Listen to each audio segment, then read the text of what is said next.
Like, I don't know how to get on the metro station. I don't know how to pay for Like it. you, I you, don't you know. realize that everyone in these cities uses this mode of I transportation. know, Yet you but think a man with a PhD, thinks he can't figure it out. I'm not saying I can't. I'm just saying You the won't. You're unknown makes saying me you very won't. anxious. You won't figure it out. You won't even try to figure it out, and then complain it's really hard to get around. It would be That's what you better would if it were rather figured do. out for me, but I know that it won't be, and it'll Oh, you just. touch the button on the screen. How many tickets, sir? One. Pay. On. Done. Mayo experience. Mayo experience. Mayo experience. Mayo experience. Experience. Welcome to the Pat Mayo Experience, presented by Underdog. Use code Mayo at Underdog right now. Get yourself a deposit bonus of $1,000. Good for you people in Texas, in California, in Florida to get in on the Champions game in Florida.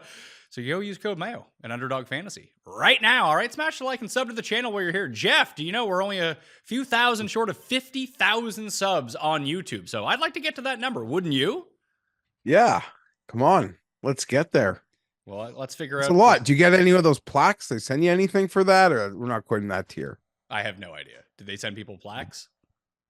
Yeah, once you at certain levels, they send out plaques. Okay, I did And not I think they're realize that. colored, and I think they are probably colored based on the tiers, and you can get them all as you grow. All right, so they're like Pokemon. I don't know what that is. All right, well, that's a hot start to the show. You know who would love all of this credit for getting to 50,000 subs? It is Tim Undercust. Tim Andergust. That's not my name. Yeah, sure. It sounds like a gold record or a platinum record is what Geoff is describing. Now, do you think that Geoff is being truthful about this, or is he just saying this? He sounded being sincere. How could a man who looks like he just came in from chopping down all the trees Paul planted in northern Alberta be a dishonest man? It's cold. It's cold. I had the AC pumping. I'm just cold. I had to throw a jacket on. It was the first one I found.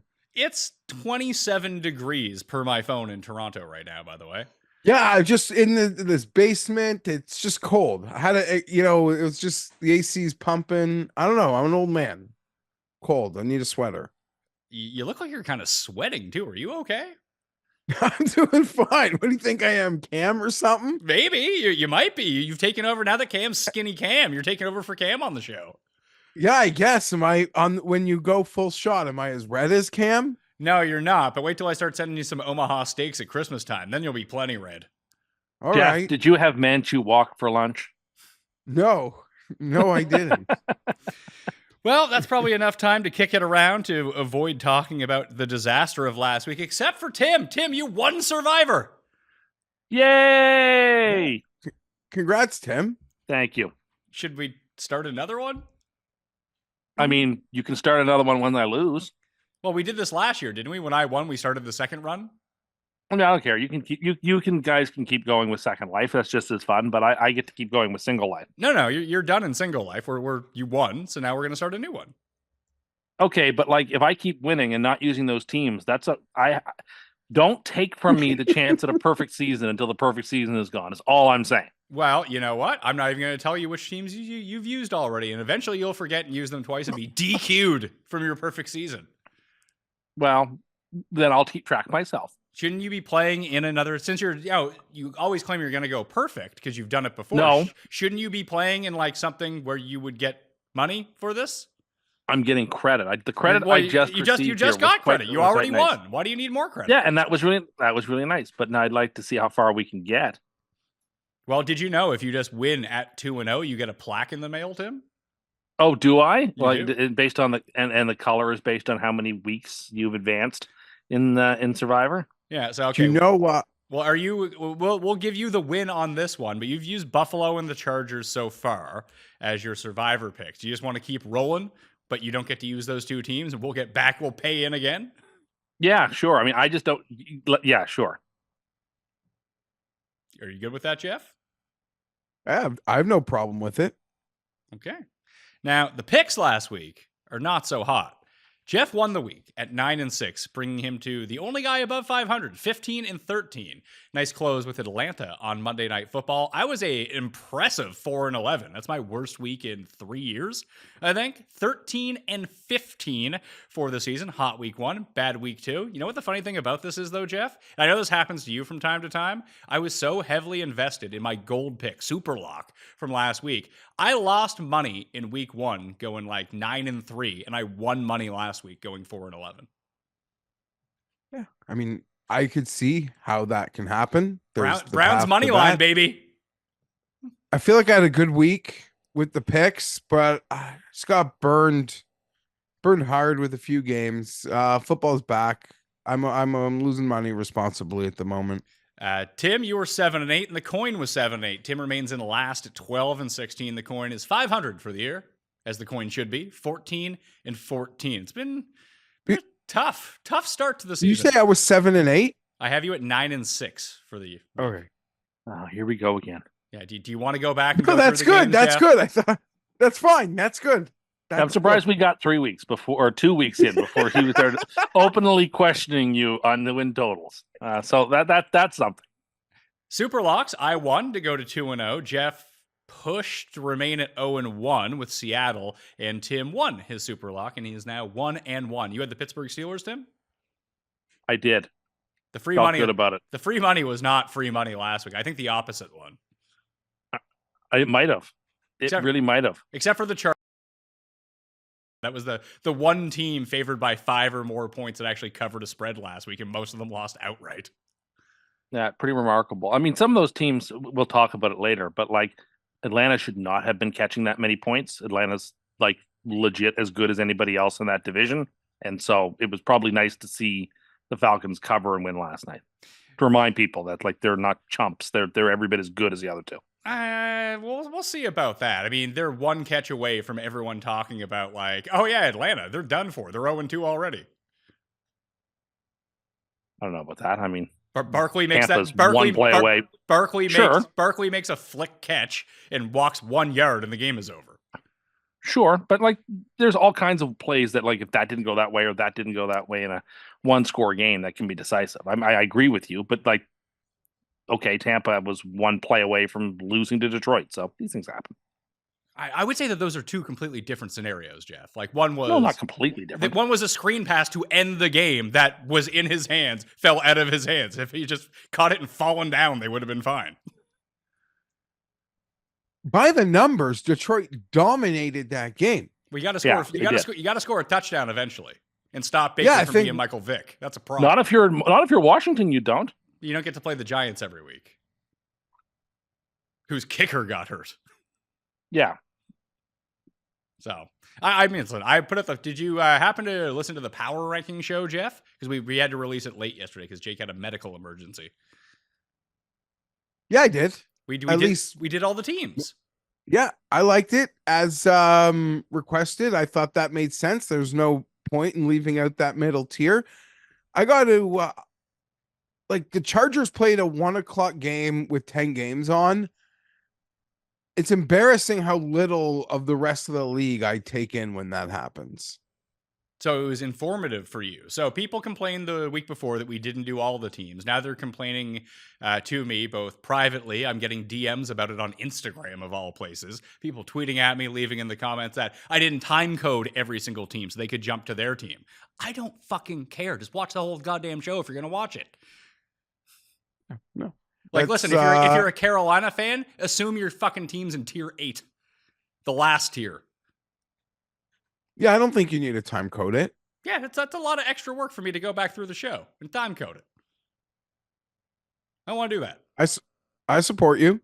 Just in that decision. Pump the link into Chat GPT and tell it to give you time codes if you really care that much. Anyway, let's move to Thursday Night Football. Tim, your Jets leading off the week. You had to wait all that time for Monday night to see them get rocked on Monday Night Football. Then they come back with a nice win, look good in the second half, and now they are 6-point favorites at home against the mighty Jacoby Brissett and the New England Patriots. 6.5-point favorites. 6.5-point favorites. Sorry, I like New England in this game, by the way. I can understand that. Although, I mean, I think I don't feel super confident about either side of the spread. I think it's hard to on a short weekend division. But the reason I will take the Jets is because I believe in Geoff's theory that a team playing on Thursday coming off overtime is just such a play against team, and the Patriots are exactly that team. So I'm going to tease the Jets down. They're the first part of a teaser because I think they're going to win, but I wouldn't be shocked if they didn't cover the number. But I'm going to take them against the number because I think more often than not, they probably do win by a touchdown or more. 5-24 against the spread. Our teams playing on Thursday coming off overtime. 5-24 ATS. Since when? There you have it. Probably since the inception of Thursday Night Football. All right, so it's what? No, but that's enough of a trend. That's a trend line.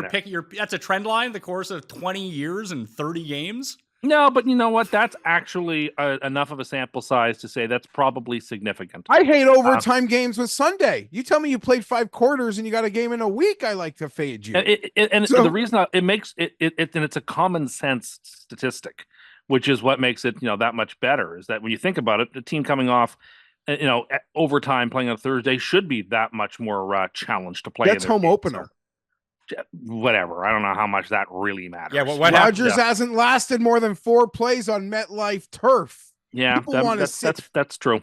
MetLife turf is its own monster. People want to see Rodgers survive it.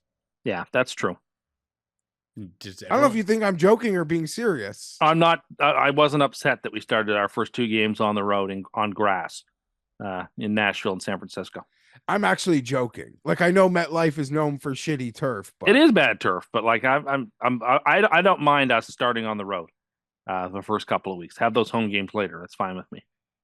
So go ahead, Geoff. I'm on the other side of Tim and the coin on this one with the Patriots. I just think the Patriots D is good enough to stop them, and we did see that. I mean, what Tennessee was able to do on the ground against the Jets wasn't what the Niners were able to do against them in week 1. But if this is a team that you can run on, and it does look that way, that's all the Patriots are going to do: dump offs to Hunter Henry and run with Ramondre. And that's been, listen, you have a win in week 1 against the Bengals. You take the Seahawks to overtime. Like, those 2 teams aren't bad. They're basically on the Jets level, I would say. I think the Jets are going to force Brissett to pass. I don't think the run is going to be available. I think they're going to jam up that box and say, we're going to lose because Jacoby Brissett throws it all over, man coverage in our secondary. I really think that Saleh, for all his foibles, is a defensive coach who will just say, look, you're not going to run over me. I'm just simply not going to allow it. I'm going to compel you to beat me in the air. Do they have the Patriots can do it. They currently have the personnel to actually be able to do that?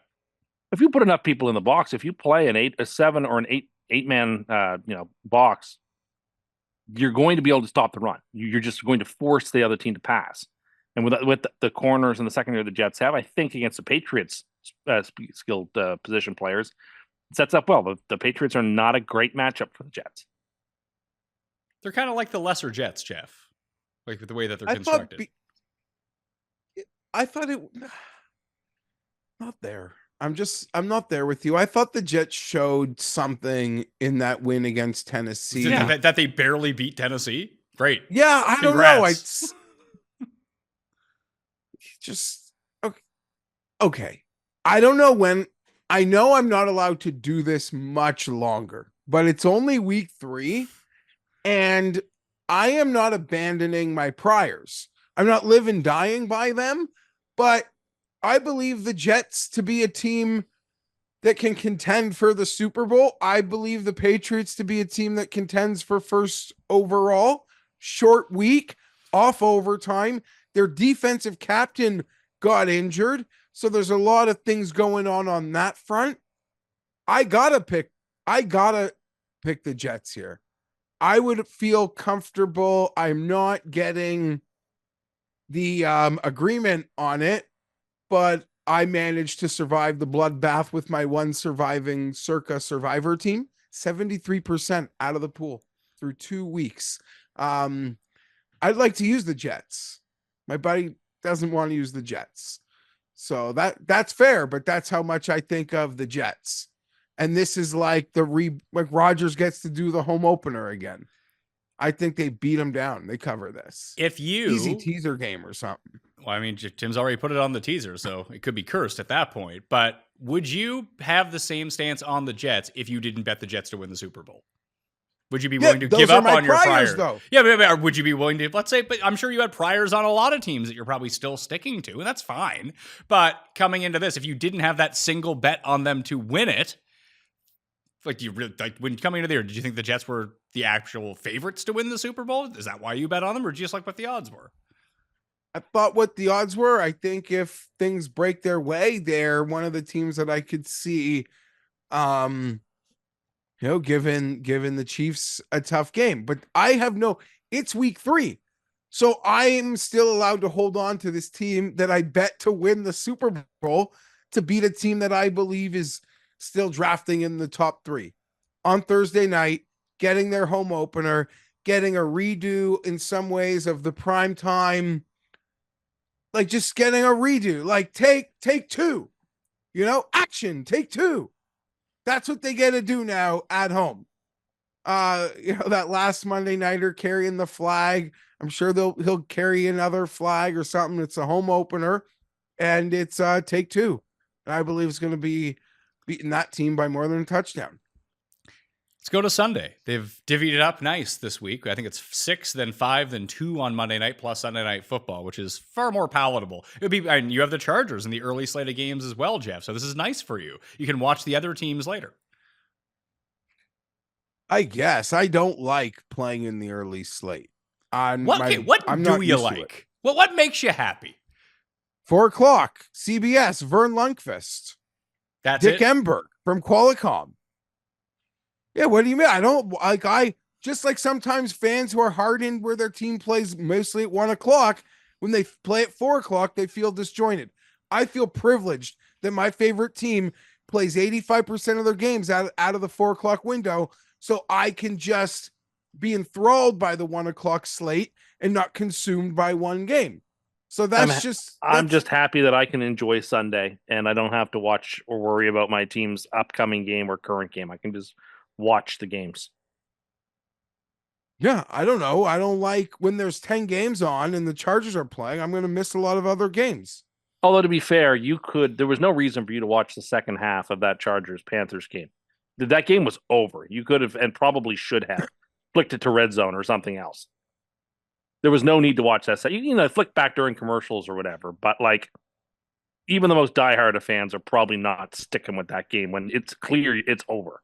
Like I leave it when it's like 4 minutes left. Maybe I'm like flipping off that channel. If it was 59, this is that 59-0 game all over again, Pat. I don't know what Some that fans means. just won't leave the game. Oh, I totally forgot about that. Man, you guys see, they might come back. It's like they're not coming back, man. They're down by 59 points. Like, No, I'm watching like almost where every play, even if it's a 1 yard, nothing run, it's like everyone get up, everyone stand up, no injury whistles. Like I'm not watching because I need like thinking something's still happening maybe in that game, but I just like to see it all. good news for people. If you have not joined Underdog as of yet, if you use code Mayo right now, a free pick will be given to you. There's already a CeeDee Lamb free pick for this weekend against the Ravens of over under half a yard. But if you have not joined and you do it right now, you will get an Aaron Rodgers, Tim, Thursday Night Football free pick of over under 0.5 total yards. That's receiving, rushing, and passing all into one. Problem is, they did this last year in week 1 and he hit the under. Yeah, of course. They gave the money back to people for that one. They didn't have to be asked about that one. They were like, okay, we'll refund those ones. Well, I guess, their intention with the promotion is to give away all the money. So they still just want to give away the pick. Yes. So, why wouldn't you want to use a free pick that they're just giving it away? You'll take anyone's money if they're just giving it away, wouldn't you, Geoff? Yeah, sure. Yeah. The leader, Rogers over half. yeah, new customers. So code Mayo, go do that right now. You still get your deposit bonus of up to $1,000, and you get this free pick and another free pick on the weekend. The leaderboard, by the way, for the Pick'em contest is down in the description right now. I don't believe it's updated for week 2 yet, but that should come sometime on Wednesday, or it could be right now. I haven't checked it, so go check it out, and it'll be in the newsletter as well. As always, you can find the early link to this show in the Mayo Media newsletter, which is completely free, except for next week, because I believe, as long as we can work it out, this show will be coming out Tuesday afternoon next week. Won't it, fellas? Because we're a week away from Montreal doing the shows live from there. Except for this one. Yeah. We're recording this one early. Tim, you sound depressed about Montreal. No, I'm not depressed. You were asking us if the Greek food restaurant that we had that we're staying above had good Greek yogurt lemon or something like that. I like the Greek yogurt with the honey in it. There's a Greek restaurant that does that. I really like that. You know, you can go to a I don't different know. restaurant You know, besides the it's one just- we're staying on top of. Yeah, I know, but like we don't need to go through this. But I'm not a traveler, and the prospect of this many days traveling there's some anxieties. So let's just leave it at that. There's some anxieties on my side of things. He Geoff, sounds so uneasy every time I've spoken to him about this trip. It's making me a little uneasy.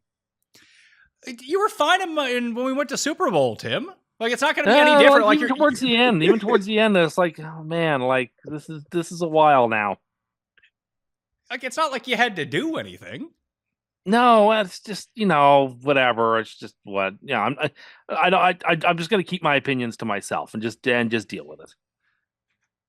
We're doing a show. You might as well air out your grievances right now and call it an early I don't have any Festivus. grievances. I don't have a grievance. So, I'm just not a traveler. I'm not someone who's accustomed to being away from home base for this long, and it's a lot of uncertainty. Like I don't know what my football Sunday is going to look like. I don't know what my meals are going to look like. Like there's just a lot of things that are out of You my. eat MREs and you're worried about I'm your meals. Worried about my routine. We'll talk about that later.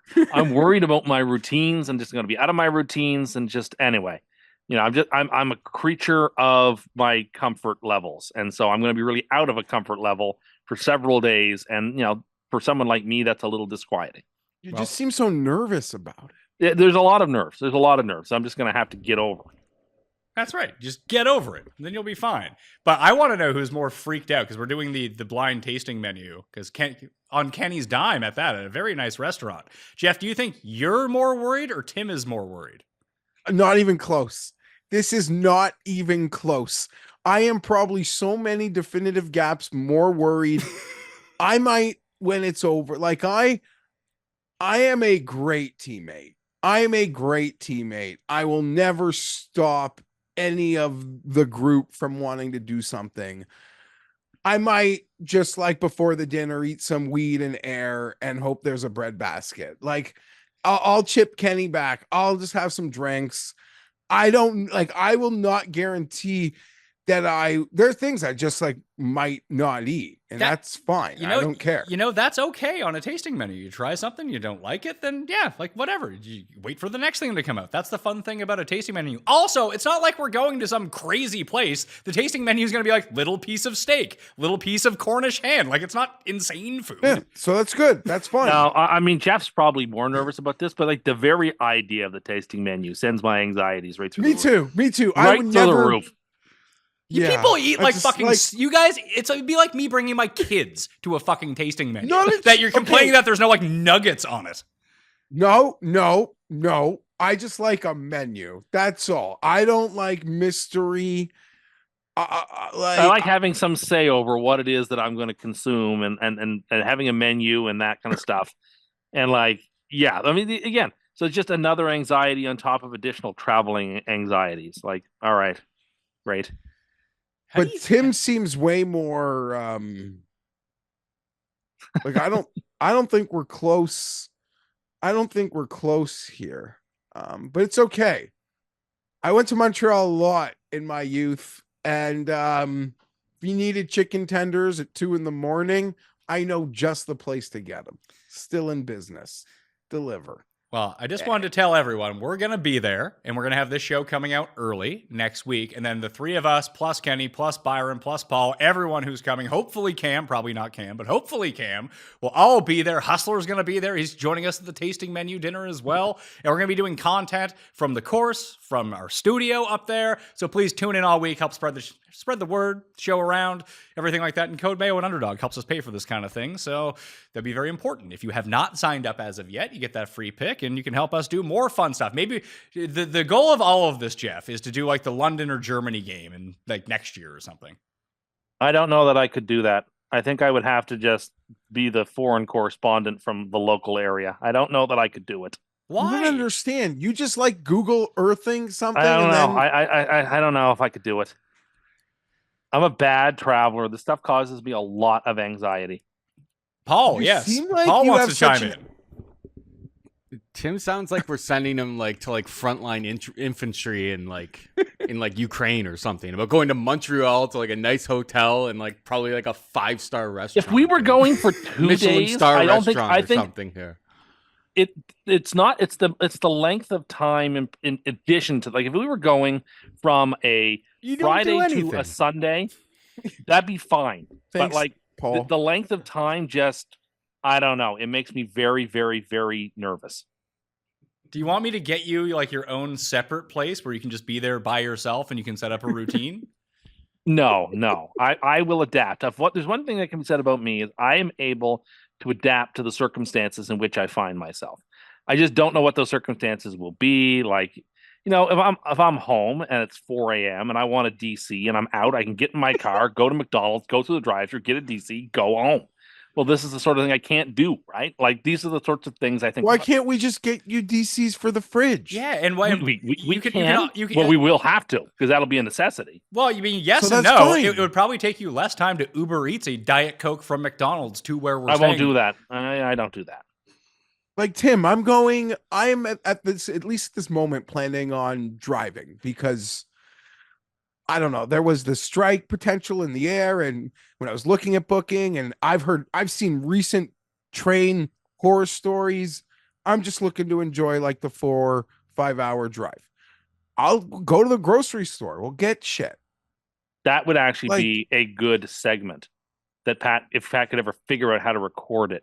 You and I going to the grocery store. Well, Pat wouldn't just like what we picking- come home with, but But like, that's too damn bad what he doesn't like or what he likes. We're not buying it just for. I don't care what you guys get. But yeah, I think that's the I segment. agree. I did buy new microphones that I can patch through to my phone and record it on my phone and mic you guys up. We can play Prices Right at Le Metro en We Montreal. totally could. I think we could actually. I see, those are the sorts of things I'd have fun with. like, but, aren't you excited to show off that you know French? no. Byron to Kenny, like, look at me, guys. I'm gonna Oh, have you ever this for heard? you. Have you ever heard Tim speak French before? no, but Do you remember? Why? This is only for Canadian people who might remember this. But do you remember when Stephen Harper used to show up to the French language debate and he would try to speak French? And he could speak French, but you'd be like, yeah, this guy is very clearly an English person trying to speak French. That's what Tim sounds like. well, that's what he is. I get that, but there's no like, which you have to do if you're speaking French. Sure, but I don't know. I don't know. He's fluent. Like, he's gonna get Kenny out of a bind, like, with knowing the French. Hey, don't worry. I have the Kenny Bail Fund already set up, so you don't have to worry about that. Let's get to the Sunday games. Giants at Cleveland. The Browns are favored by 6 points at home. 38.5 is the total. No word on Get Gnomi. Tim is going to be back and kicking for the New York Football Giants.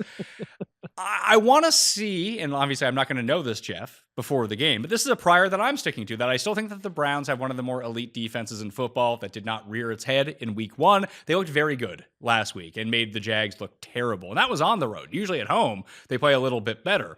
So I actually like the Browns to cover this number. I thought that Watson, and people are killing me for this, I just thought that he wasn't as bad week 2 as he was in week 1. He looked wildly competent in week 2. Hard to really argue any other part of it as it pertains to Watson. And those Trevor Lawrence game logs are scary. Like, they're so bad that my ability to point to the ceiling plays, like that throw to the Thomas Jr. week 1, that's on tape. Like, holy shit. But I don't know. Like, I've seen a lot of Brandon Staley trolling on the internet the last couple days. Like he's trolling or someone is trolling him? Like, lots of people trolling him. Oh, I thought that he got fired and then he didn't get hired anywhere. Now he's just a professional internet troll. Like he's like the white Antonio Brown. No, he's an assistant head coach, defensive assistant head coach for the 49ers. And whatever. But people are making fun of, some of their problems and like Jefferson type, just a lot of Brandon Staley. How did Brandon Staley hey, work its way into this? Because he tricked everyone into thinking Trevor Lawrence might be good when people started to think maybe he's not good. So he bought Trevor Lawrence some time. That's all. I like the Browns. The Giants still suck. I was on Washington last week. That deserved to be a losing bet, but they didn't have a kicker. So I don't know about that because I've heard people argue that side of it, Tim, that the Washington was the wrong side. I mean, they moved the ball inside the 20-yard line 7 times, I think. They just didn't punch it in. In a game like that, there's really no right side or wrong side. I don't think. But some games are like that. Like to some not have a kicker is crippling. Yeah, sure. The Giants are becoming this year. I mean, the Giants have taken on the Jets mantle of like complete joke team in the New York area and in the NFL. Like Carolina is pathetic and sad, but the Giants aren't pathetic and sad. They're like humorously sad. So excuse me for not feeling bad in the least for what's going on with the Giants. We are talking about the Browns and Giants. I will go back to my priors. I don't think Cleveland's that good. I don't think Watson looked that good at all, and he's still not a good quarterback. And I can't lay 6 points with him against anybody, and the Giants are anybody. Therefore, we will take the Giants. But you could see what happened versus Brian Flores happening against a lot of I could lose this game 17-10. That's the type of way that the Browns would cover in this game. But I think like the range of outcomes, I think, are more likely going to fall in the New York +6 area than the Cleveland -6 area. So I've got to take New York here.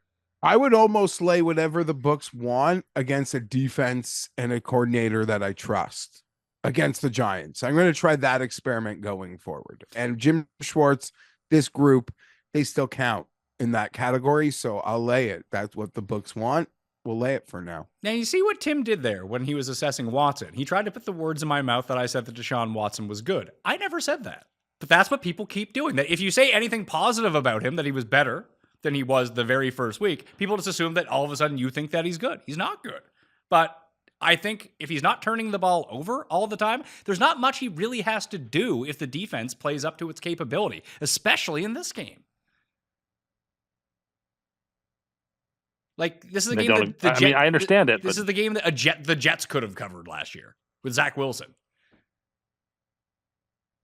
It's just too many points with a bad quarterback. All right. So, I was on New England Island on Thursday night. You're on Giants Island for the first game of the 1:00 slate. Game number 2, Green Bay at Tennessee. Officially, Jordan Love has not been ruled out yet, but he's not playing. It'll be a Malik Willis revenge game, Tim, against the Titans. Here's the problem. Titans are 3-point favorites at home. I gotta feel like the Titans are actually the right side of this game because I don't understand why they're 3-point favorites. Well, this goes back to another Geoff theory about a QB being good as a backup in his first game as a starter. That was Willis last week. This week, there's more book on him. We talked about this on the Sunday show that the Titans, should have covered the last 2 weeks and didn't, and people are going to hold that against them. We're going to take them this week. I think they are going to cover. I think they are going to win. The magic that Green Bay was able to produce last week, I think is, it was good coaching, but also really bad strategy from Indianapolis that I don't know that Tennessee will continue. I don't like laying points with Levis because he's going to punt the ball backwards to his end zone for a safety or something. But nevertheless, I am going to just presume that the spark of success they got out of Willis is a 1 week only phenomenon, and I'm gonna go with Tennessee.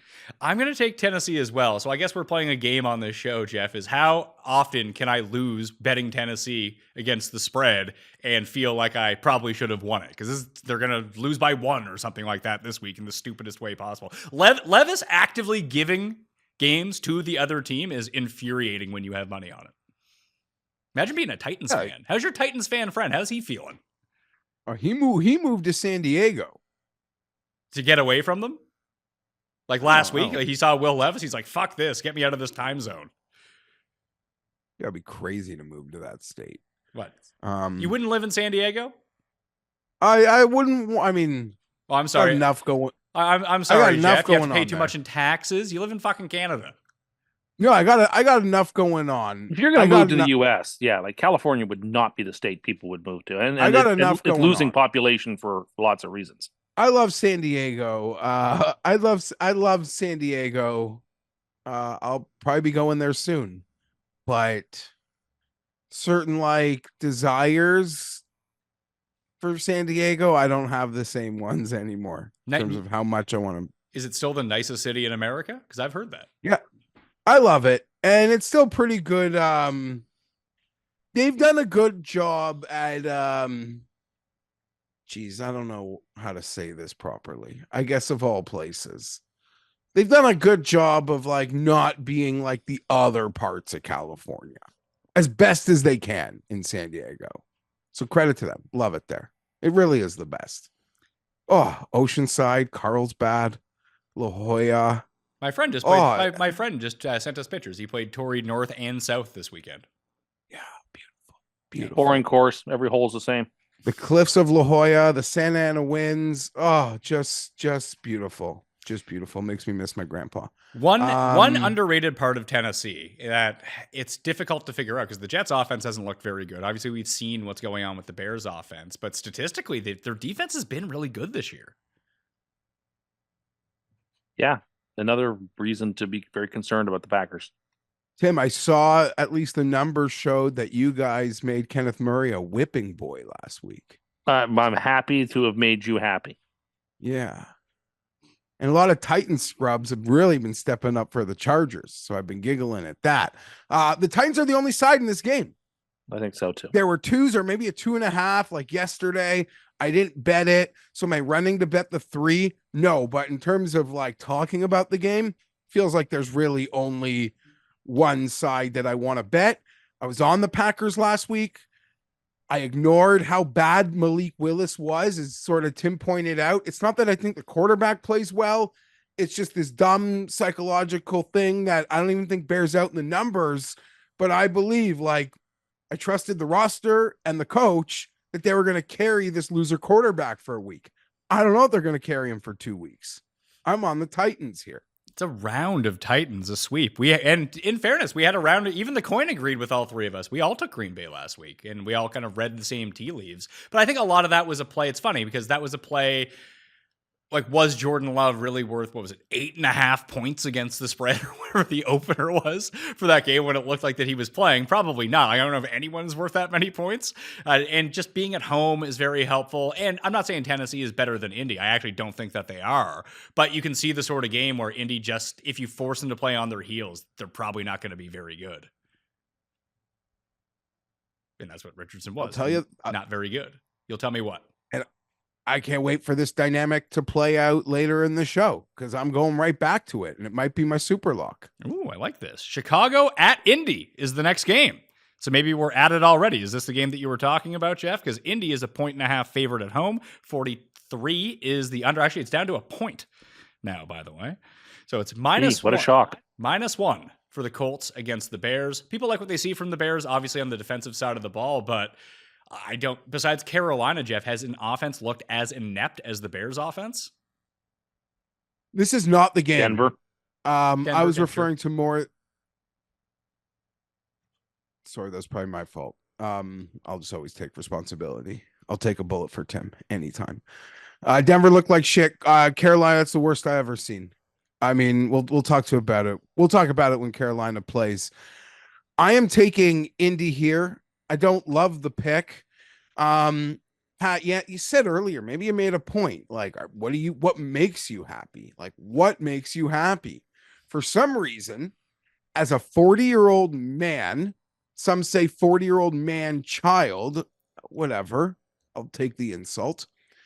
I am enjoying seeing the rookie quarterbacks get brought down a level. I am. If I was 20 years old, I don't think I would enjoy it as much. But as this like old man, I'm like, yeah, make them learn. Like, it's not that easy. Like, show them what the shield's about. Like, I don't know. I'm a curmudgeon that I don't think I would have felt 20 years ago seeing the first overall pick super prospect get put into the turf. But for the moment, I'm enjoying it. Despite knowing the Bears are so cool long term, have to make a pick. It's the Colts, so I'll take them at home. Yeah, I'm going to take the Colts as well. I was really like, this is not going to be like a lock of any means. And I just, how long can Chicago continue to exist by just playing really opportunistic defense, if nothing else, to keep them in these games? And I weirdly think, although we threw the 3 picks last week, that if Indy can just get up in this game, even if it's 3-0 in this game, and you just ask Richardson to do what he did in week 1, like throw the ball 15 times, they're going to run a ton. I don't know what Chicago's going to do to that. Like, if they can't actively turn him over all the time and set up a short field to kick a field goal against them, how are they going to score? I like the Bears in this game quite a bit. Okay, how come? You picked them to win the Super Bowl. Well, I mean, yeah, we talk about prior. It's like I think the Bears still have the better quarterback. I mean, the offense was in trouble all Sunday, but if you watch that game, and I watched a lot of that game, Williams came so close to making some big plays, and either they got tackled or like there were things there I took away from that game. Thinking they're very close. There's just a couple things need to be fixed. It's not nearly as dire as the numbers suggest. I will absolutely concede that with you. Like, watching Caleb Williams play was not like watching Bryce Young play. Like, no. But the biggest thing that I don't think this is going to happen from week 2 to week 3. He is just not up to NFL speed yet when it comes to the timing of these passes. Because the plays that you're talking about, where he'd buy himself time and he'd roll out of the pocket, set his feet, and look downfield, he'd hit the fucking defender in stride instead of his guy. Yeah, no, that's right. I mean, it's not perfect. But I expect Richardson is going to turn the ball over. And I think it's going to be a tough, close, hard-fought game. And between the two, I'm going to take the team that I thought at the start of the year was going to make some noise against a team that I didn't believe in. So I'm going to take Chicago getting a point. And I said on Sunday night I thought the Bears might be laying a point or two by the time the game kicks off. I still kind of think that. I mean, I would really listen. I obviously like Indy -1 in this spot. If they were +1 and didn't even, or +1.5, Geoff, and didn't even need to win as a home dog against the crappy Bears and their quarterback, I'd love that. Yeah, and that'd be a great teaser play because then you could take them to the touchdown or what have you, and you'd probably feel pretty good about it. I mean, if they weird the Chicago's played 3 straight AFC South teams to start their year. It's an unusual layout. And like, I mean, Houston's obviously very good, but it could be masking them a little bit too, that they're playing what is, I'm guessing, the worst division in football. Like the South, the NFC South looks fine. The NFC South does look fine. It just has one terrible team. Maybe the NFC East is actually the worst division. It's got problems. It's got problems. What about the West and the NFC? Or the AFC for that matter. I mean, it's I two feel good like teams, there's no teams. definitive worst. I no. At the moment. I think if you look at Tennessee, Indy, and Jacksonville, they're like when I did the power rankings, that they were all in the bottom 10. You're right. I think fair and balanced. You might be onto something. And yeah, Caleb feels like it's a fingernail away. It's a fine line. Like, you see some of the ceiling plays, you see the elusiveness, you see the arm strength, you see his ability to extend the plays. Excited about all of that. The future seems fine. But all this offseason stuff, like, there's never been a better situation for first overall to come into, as if it was just gonna happen. It's still, league's a bitch. And, when we were 20, rookies sucked. And they didn't even the good ones. And they didn't even play year one most of the time. Yeah. They sucked in year two after sitting for a year. So, yeah, round of Indy except for Tim. Tim is on the Bears, his Super Bowl loser pick. Houston at Minnesota. There's a few nice prove-it games this week, and I think this one's leading it off. The Vikings are 2.5-point dogs at home against the Texans. 46 is the total in this game. Where are you at with all these 2-0 teams that we didn't expect to be 2-0, Geoff? Do you want to ride them right now like they're still critically undervalued and they should be getting more points? Like, should the Vikings be 2-point favorites in this game? Is this line off by 4 points and we're just not seeing it because we're all sticking to our priors? Or is this all just going to come crashing down for Tampa and Minnesota and New Orleans and Pittsburgh and the Chargers, that kind of thing? Like, what do you think is more likely? Well, if you looked at what the number was before the weekend, you were getting almost 5 points, 5 points, 4.5 points with Minnesota. So clearly, someone's buying into what's happening. I think it's still dangerous to think what these teams are. After week one, you're like, we still don't know. And then to be like after week two, we know.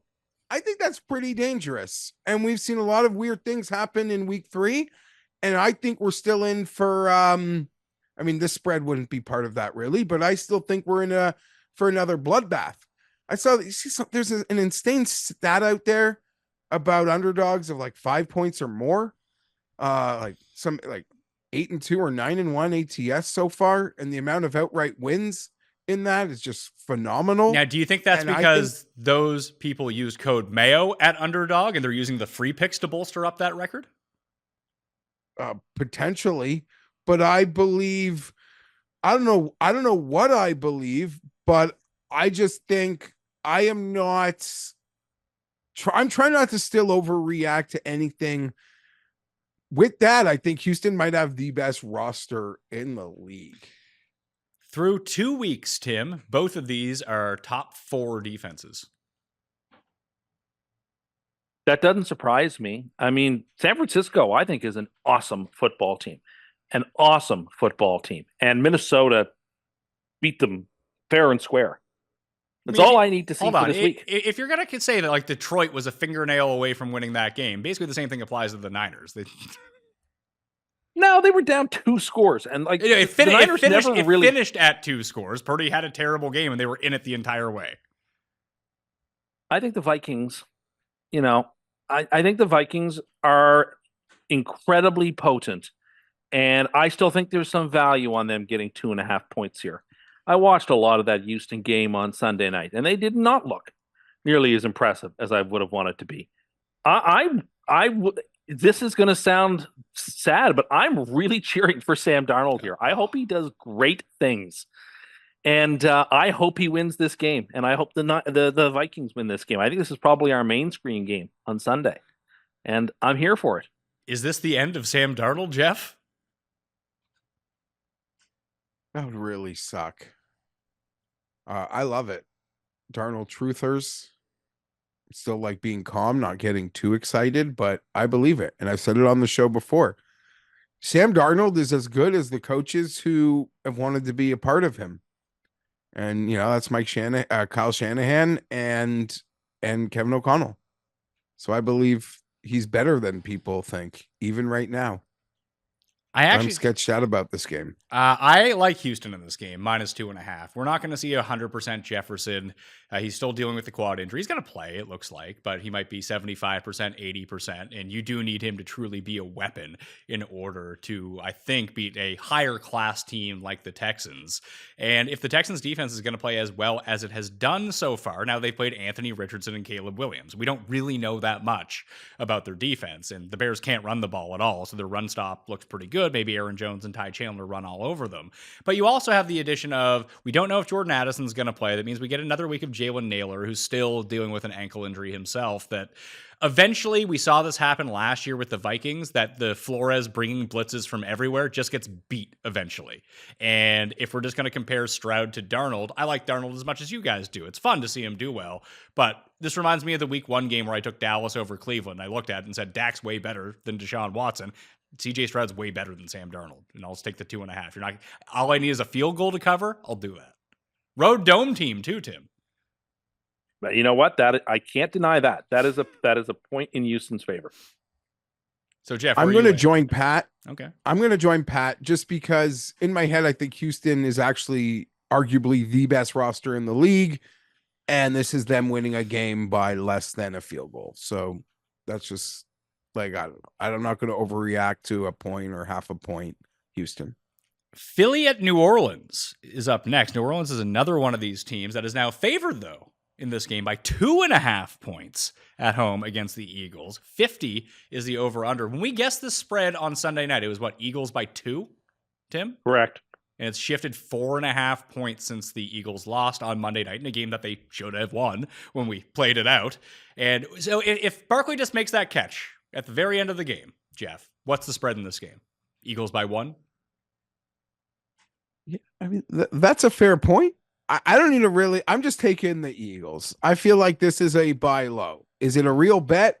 I don't know. But when you consider how hard this game moved, I have to, well, when picking this game right now, I gotta just take the Eagles. I hate the short week, the emotional letdown, but Saints are so fun. They're cool. I'm taking the Eagles. All you had to do was jump off the Saints bandwagon, Geoff, and all of a sudden they're great. I know. It's pretty funny. And Tampa just being gritty again, despite like should have lost the game by double digits. They win it on the road in someone else's dome. I'm looking forward to that division. Like that was my thought on almost, after last night. Like, okay, let's play this thing out. Looking forward to it. I really like New Orleans here, Tim. The one thing with Philly, their defense, the pressure that they generate is not there. Like, it's weird to see Pittsburgh, who admittedly has a fantastic pass rush and the best pass rusher in football, just be in the backfield every single play, and then they can't get to Kirk Cousins until the second half on Monday Night Football. So it's a short week for Philly. They're going into New Orleans, who's had the most dynamic offense in football so far, and New Orleans' defense has been really good. I thought that they looked completely out of sorts with A.J. Brown out. Like, their offense looked bad. So unless it's... And they're not going to have him. I know. He's going to be out for this game. That's why I like New Orleans, the -2.5. I do too. Unless it's just Devontae. Unless Barkley absolutely eats them up and Jalen Hurts breaks away and they can just tush-push every play, then sure. I think it'll be a competitive game. But from what I've seen from New Orleans so far, I'm buying it. Yeah. And I don't know that you could trust the Eagles secondary. I mean, especially what you saw in the final minutes, that the Olave Shaheed combo. Like, I don't know that the rookies and Slay and Gardner Johnson can stop this guy. I agree. I think this is in the Superdome. Oof. I really like New Orleans here. Or is this a Will Smith Independence Day for the Saints? Welcome to Earth, and the Saints just get crumbled. That will come, but not this week, I don't think. Okay. So Saints might be really good. Saints might be extremely good, and we don't realize it yet. I mean, all I heard from you all preseason, we did these previews, how bad Derek Carr is. Derek Carr has been bad, has been a bad QB. He's played within himself the last 2 weeks, and his receivers and his players have totally complimented him. I've been very impressed with that performance. The amount of motion that they've been using has been such a game changer that all I can do is say through 2 weeks, New Orleans might be really, really, really good. I didn't use any of it in the preseason, which is even cooler. Yeah, is there a chance Clint Kubiak gets Dennis Allen not only a contract extension but a Coach of the Year award? I don't think so, but he could win Assistant Coach of the Year like that. He certainly would be in line for it right now. Through 2 games, so I mean that's one team that I'm interested to see how the public feels about New Orleans, because we just saw Philly blow it in a big spot. So it's going to be a short week for them either way. And like, I don't understand what they were doing on the final drive, Geoff. I don't get it. They played good pasty all game, and they were like, hey, we should play prevent. that doesn't work for teams. Like, if you're going to get beat deep, fuck it. You get beat deep. At least you get the ball back right away. And there's a lot to unpack there. Just simply by running it, not getting it, you kill the clock enough where it probably makes it that much harder. 40 seconds, 45 seconds. Saquon did drop the pass. It's like, I guess they drew it up right. I was on Atlanta, so it was a pleasant surprise. Well, if you're on Atlanta, you were going to cover either way. Or did you have the 6? Did you have the 6 or 6.5? Or did you get the 5.5 on Monday night? I had 6. So it would have been a push. But I also had a little bit. You would have won. I mean, if Barkley catches the pass, you win the bet because they win by 3. Yeah, but he might have gone into the end zone. He was not going to the end zone. He was gonna get over the first down marker and slide. I was hoping for that, but that was nervous. I also took a little bit of the money line. I was cheering for the Eagles to lose. There you go. Your team is up next, Geoff. We very rarely get to talk about the Chargers this early in the show if it's not a Thursday night game. Chargers at Pittsburgh, Steelers by 2. Is the line right now? I'm going to make this very easy because the total is 35.5 for this game, and it was announced, Tomlin said that Fields is going to start again. I feel like these teams are very similar, Tim, and I think that the Chargers have a better quarterback, so I will take the better quarterback getting points. I'm going to take the Chargers because I think they're two very evenly matched teams, but I expect after 2 weeks of not making the crippling mistake, I think the Chargers are going to compel Fields into making the crippling mistake. I know Jeff's unhappy. It's 2 weeks in a row. He's going to watch his team play the 1 o'clock slate. He doesn't like that. But he should be excited because his team is going to go to 3-0 here. I like the way that this team is trending. They're playing very differently than most teams in the NFL. I think they're very well built to play fantastic defense, run the ball, and have a quarterback who can make big plays if he has to, but it's just not going to hurt you. The Chargers another team might be really, really, really good, and we didn't know it. And it might be. I didn't hear you. You get the Chiefs next week. If you beat them next week, then that's it. Let's just worry about Sunday. Yeah. Oh, I like you this week. I like you quite a bit. I am not buying the hype. I'm excited. I see fundamentally something is totally different. The same players that were on the team last year's ability to tackle at the point that they make contact is just something you can't believe it's the same group of guys. You wonder what dummy coached the previous group of guys. Makes you wonder. But I am not. You just hear a lot of talking heads, Tim putting air in my tires, thinking that we are going to battle the Chiefs. People saying on the internet there's an 11-12 win team. I am not there. I don't even know what to take from any of it other than fundamentally, clearly they're different. And that's fine. And it's not fun and sadness anymore. It's actually just football. And I think to Tim's point that it looks like Steelers football in a weird way. Or Ravens it looks like football. AFC North football. Yeah.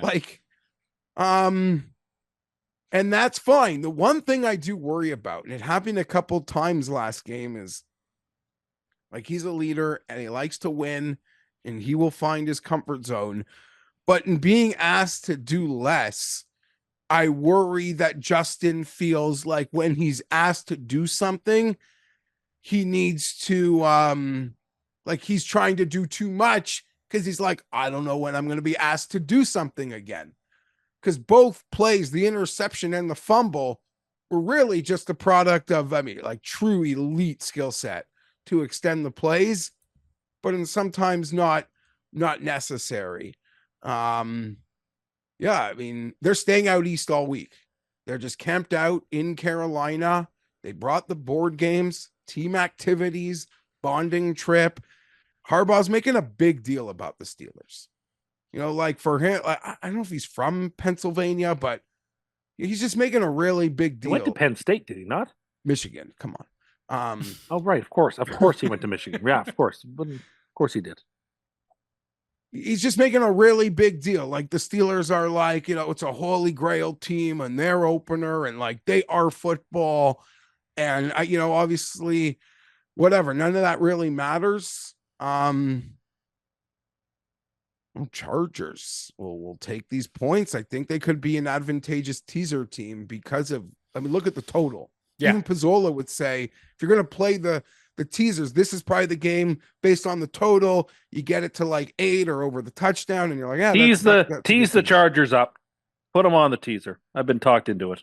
Oh, I didn't do that to you. Put them on. They weren't on anyway? No, but they're on now. I can tell you what the bet in this game is going to be. Over field goals. Yeah, I mean, I worry about like Max Crosby is a talent.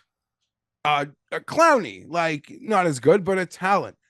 What is definitive gap better than the Max Crosby tier? And Max Crosby's amazing. So Yeah, what I is? don't know. But I would swing that back the other way because I think that although Kirk Cousins looked healthier in week 2 against Philly, he did have extra time to rest in that game, it being on Monday night. But I wouldn't say that the Atlanta offense was exactly lighting the world on fire against Philly. They didn't do that against Pittsburgh at all. And then Pittsburgh played Denver. I don't think that the Chargers are the 2000 Rams at this point, but they seem competent on offense. So I think this is the first real test that Pittsburgh's going to get on that side of the ball. And if they can actually figure out how to get away from TJ Watt just a little bit, it could work out pretty well. Plus, the Steelers haven't had to play Offensive Rookie of the Year Joe Alt yet, and TJ Watt hasn't had to encounter him yet. So that's a game-changing dynamic. I mean, that's a joke, but if I would be lying, yes, I have $25 at 250 to 1 just to play the bit. But let's just see how long. Do you really? That's what the odds were, 250 to 1 on a left tackle to be Offensive Rookie of the Year. Well, he actually plays right tackle. But hypothetically, listen, you see these receivers, there's quarterbacks. It's just a joke. But what if he shuts out the entire league? Like, what if he shuts out TJ Watt next week? He's not going to win Offensive Rookie of the Year. Yeah, I know, but I'm saying, like, what if he goes the whole season and gives up like 1 sack? That's great. Playing a different position. Malik Neighbors is going to have like 1,600 yards receiving. Yeah, I know, but I'm telling you, it'll be like a fun thing, and he'll be like way lower than 250. I don't. It'll be like that year that everyone was like, Joe Thomas is Offensive Rookie of the Year. He got like 1 third place vote. You're right. I don't want to make this into a thing because I don't actually believe it's going to happen. But like Tim will bait me into the conversation. I don't believe it's going to happen. I agree. Even like Brian Thomas has a better chance of winning the award than Joe Alt. But it is lovely to see, just sticking on Chargers ball, that the young receivers have made big plays in the limited times they've been asked. Very heartwarming to see the locker room acknowledge Quentin and Harbaugh in the post game. And like, to a man, he's like the kid. If you went to summer camp, there's like a kid in your cabin that gets like picked on. No, like, okay, I can assure you I have very little experience with summer camp bunking. Well, he's the guy that gets picked on, the rest of the camp, like, picks on him. And it was nice to see like his cabin mates. Was that you, Jeffrey? No. It doesn't sound like Geoff. I had a good run. I was fine. It wasn't like top of the charts, but no. Geoff brought all the weed with him, so when everyone needed weed, they had to be nice to Geoff. No, this is like way before that. That's And it. I was a This is probably square, when you're and like I was 8 years probably old, 9 years old. probably a square way longer than you would think. Nonetheless, it's just good. Ladd and Quentin and Palmer, but we'll see. Against the Steelers, it's gonna be tough. But if they win, and then they play the Chiefs 3-0, Tim's anxiety about what's gonna happen Sunday, it's gonna meet my anxiety. But we'll be cool because I'm looking forward to whatever it is. And Hustler likes the Chiefs, so I can't wait. Oh yeah, that'll be fun. We'll have to. I think we can probably watch all the NFL games in the media center on Sunday at the course. I would guess. Yeah, I'm not totally concerned. Yeah. Denver at Tampa Bay. Tampa Bay is favored by 6.5 points. 39.5 is the total. With the way that Tampa's played through 2 weeks, doesn't this seem a little bit ungenerous, Tim? 6.5. You think ungenerous? I mean, they're not scoring tons of points. They scored quite a bit against Washington, but Washington's got a terrible defense. And they managed to score 20 against Detroit. I don't know. Laying 6.5 doesn't seem completely unreasonable. It doesn't to think about the Bucs as a whole, but like, how many points are the Broncos going to score? If their defense doesn't score, they don't get a special teams touchdown. What's this offense going to score? Yeah. Not many. Another under I would like, and another part of the teaser is taking Tampa down. I think that's a good leg to a 0.5 point. Yeah. Are you taking them against the spread though, or do you think that's too many Yeah. points? 'Cause I could buy into Denver's defense is good. You are taking Tampa? Bonix playing. Bonix playing. Bonix If he's playing, I want the other side, and I'll want the other side until such time that Bonix covers. The fewest touchdown passes have been thrown since God knows when, since the advent of the forward pass so far this season, Geoff. Do you think that eventually flips? Like, are weeks 1, 2, and 3 essentially the preseason now for a lot of these teams, and we'll see teams hitting their stride? Because there's going to be a week when all these totals flip and the overs just cash everywhere. Okay, I agree with you, but that's for like the teams that didn't play those guys considerably in the preseason, and there's a lot of them. And then there's the Broncos, who played a lot of those guys in the preseason. Okay. And there is some really funny clips on the internet of Sean Payton just like in this afterglow of those preseason games, bragging about how smart he was regarding the draft process.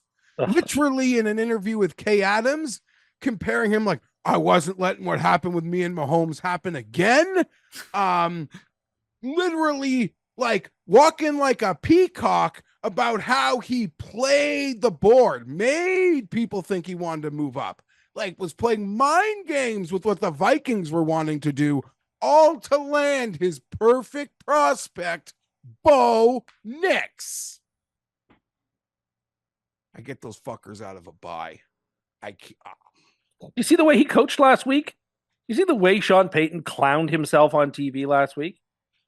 He's not that good. But I give him so much credit. Like, yeah, okay, fine. About Paul knew he maximized Drew Brees more than like anyone could. What he put on a whiteboard onto the field, getting Darren Sproles the ball, and the way he'd get Darren Sproles the ball, just like he wrote it up in the locker room.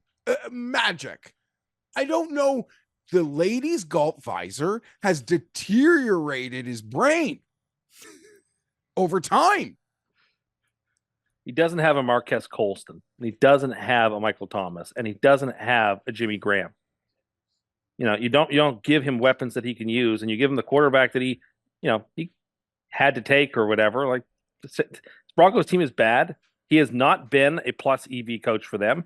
Seems like he makes very curious decisions. Yeah, well, okay. We'll see how it goes for Denver. They're into him for too much money to ever get rid of him, but he's not doing a good job. No, he'll get another quarterback. Yeah, well, probably. Probably, and then he'll be the greatest QB he's ever actually seen. And I'm not saying Bo Nix can't like go on to be Mac Jones. That's perfectly in the cards. So they cut in another year. If that's what happened to Mac Jones. If they want him, but I believe that Sean Payton has the equity to do it again, either paying for another vet, or he wasn't responsible for bringing Russell in there. But I mean, as an organization, he will get to pick another Broncos starting quarterback via draft or free agency before he's on the hot seat. Sure. I mean, this could be all part of his master plan. He's just out ahead of the game here. Draft Bo Nix, suck really badly, maybe get the first overall pick because you're so bad, and try to like. You kind of mentioned it though, like Colston. He could probably have Jimmy Graham. I wouldn't be shocked if Jimmy Graham was on the Broncos, Tim, and we didn't even know. Like how he was just mysteriously on the Bears for the last 2 years.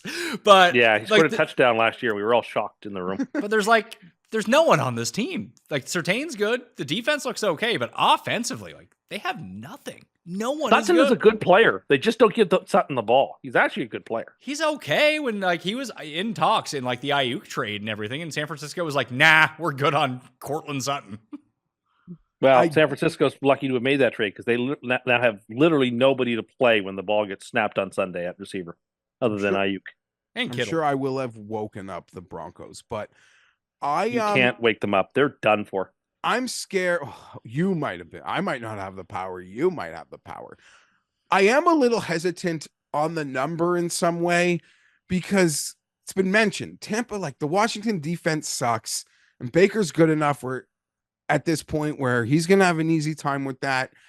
And truth is, they could have lost by double digits last week, and they didn't, and they deserve credit for that.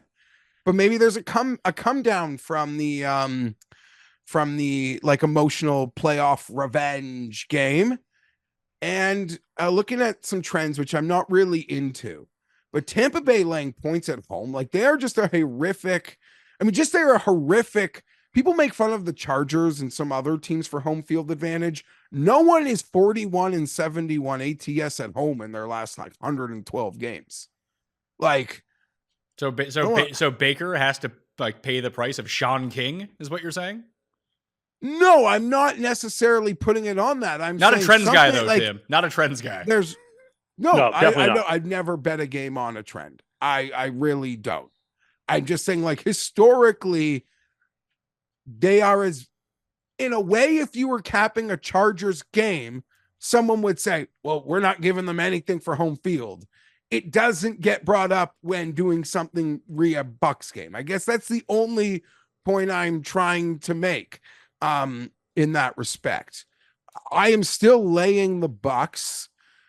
This could be the survivor pick. I'm scared shitless of it though.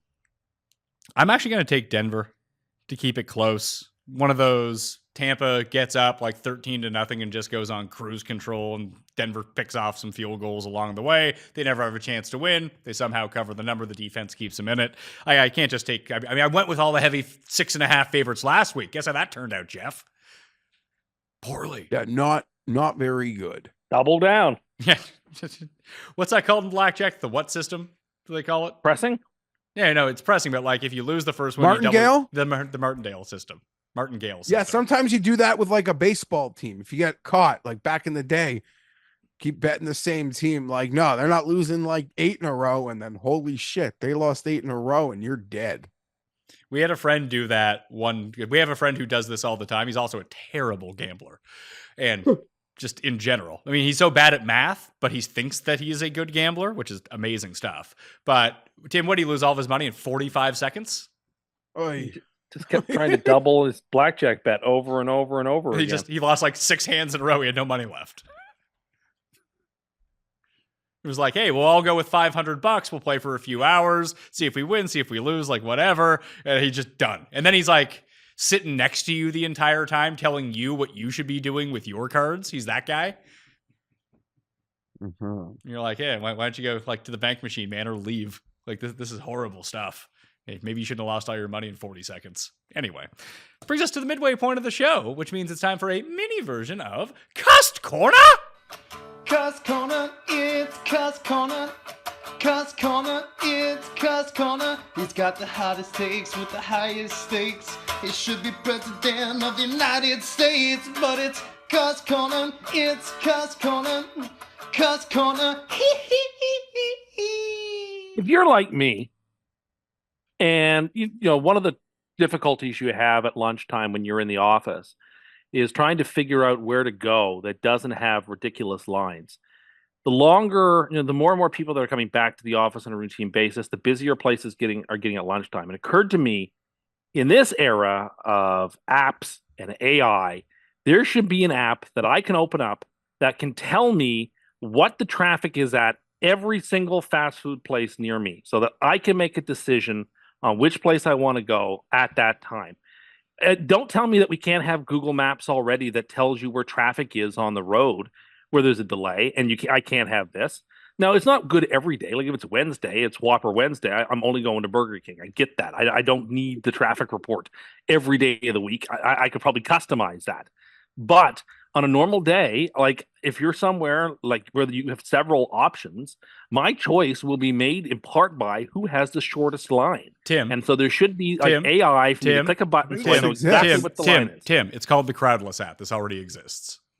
I've And never I heard would of this. say a lot Well, of this is a good idea then. You should download but it.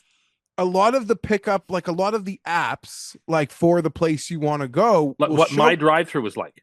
So When this it place shows- tells you what the drive-through is like right now.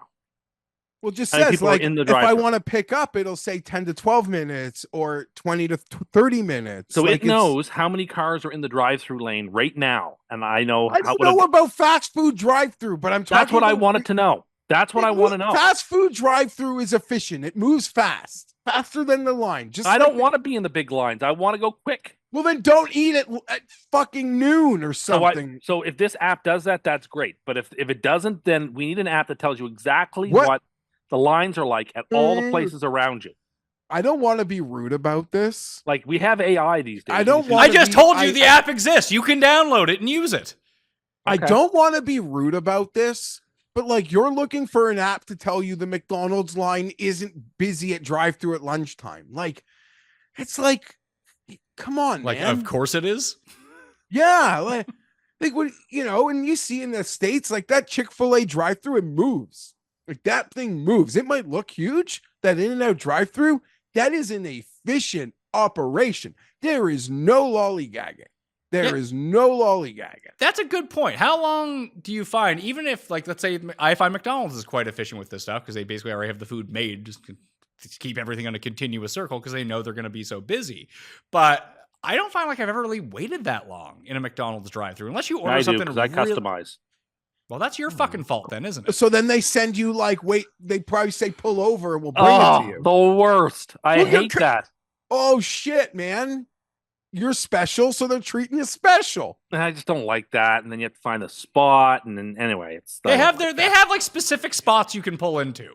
They're not always You're easiest to a get fucking into. goober. Eat the fucking stuff like you should, or you got to park in the special spot because you're Like, special. I like the customer and like the snowflake anyway, spot. This is And what you then get for like being to a snowflake. loop around the parking lot and find like the spot, and then you observe the That- well, at least I line use as the- you're at eating your least- lunch. At least I use the time in the spot to scope out where it is I'd like to park. This is, you had the like you wanted the Nexus for McDonald's the other day. This all goes back to the same frustrations that I just don't want to wait.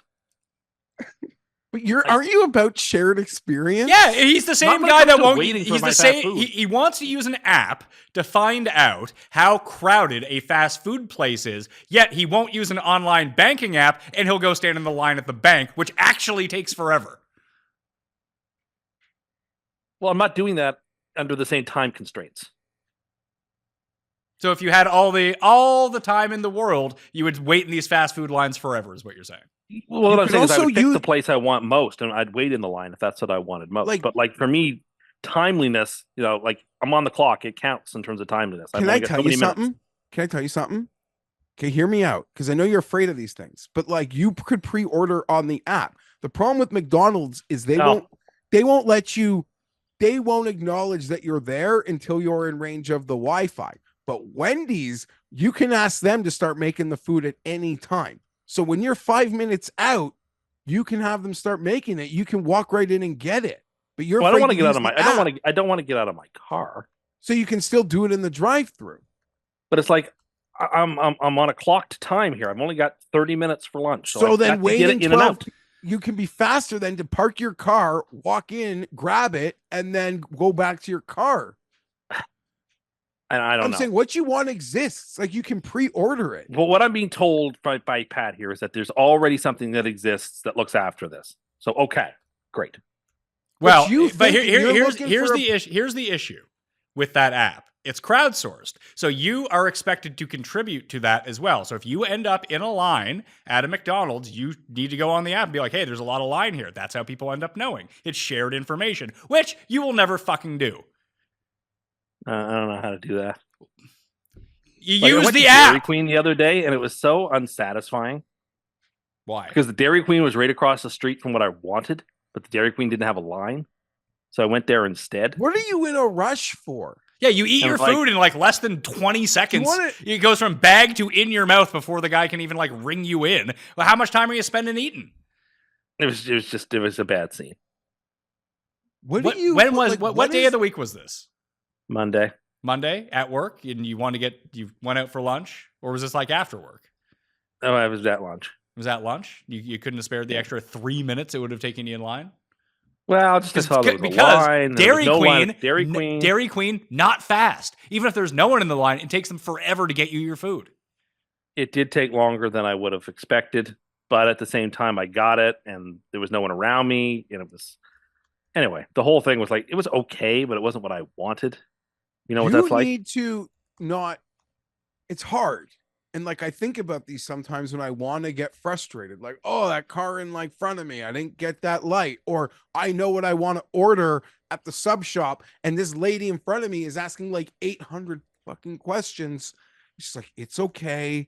This 5-7 minutes do not matter. Everything's fine. Like what? Like I know it's not the easiest thing, but like why not? Like why can't you just wait and get what you want? I mean, I could have, but I was being impulsive, granted, but I just like didn't want to wait. I just wanted to get my stuff. You're really part of the now generation, aren't you, Tim? When it comes to this in particular, I am. But I want to talk about something else that really bothered me. Oh, good. And There's like, more. oh yeah, I want to talk about. I'm really annoyed that Geoff denigrated my enjoyment of the MRE meal on Sunday night.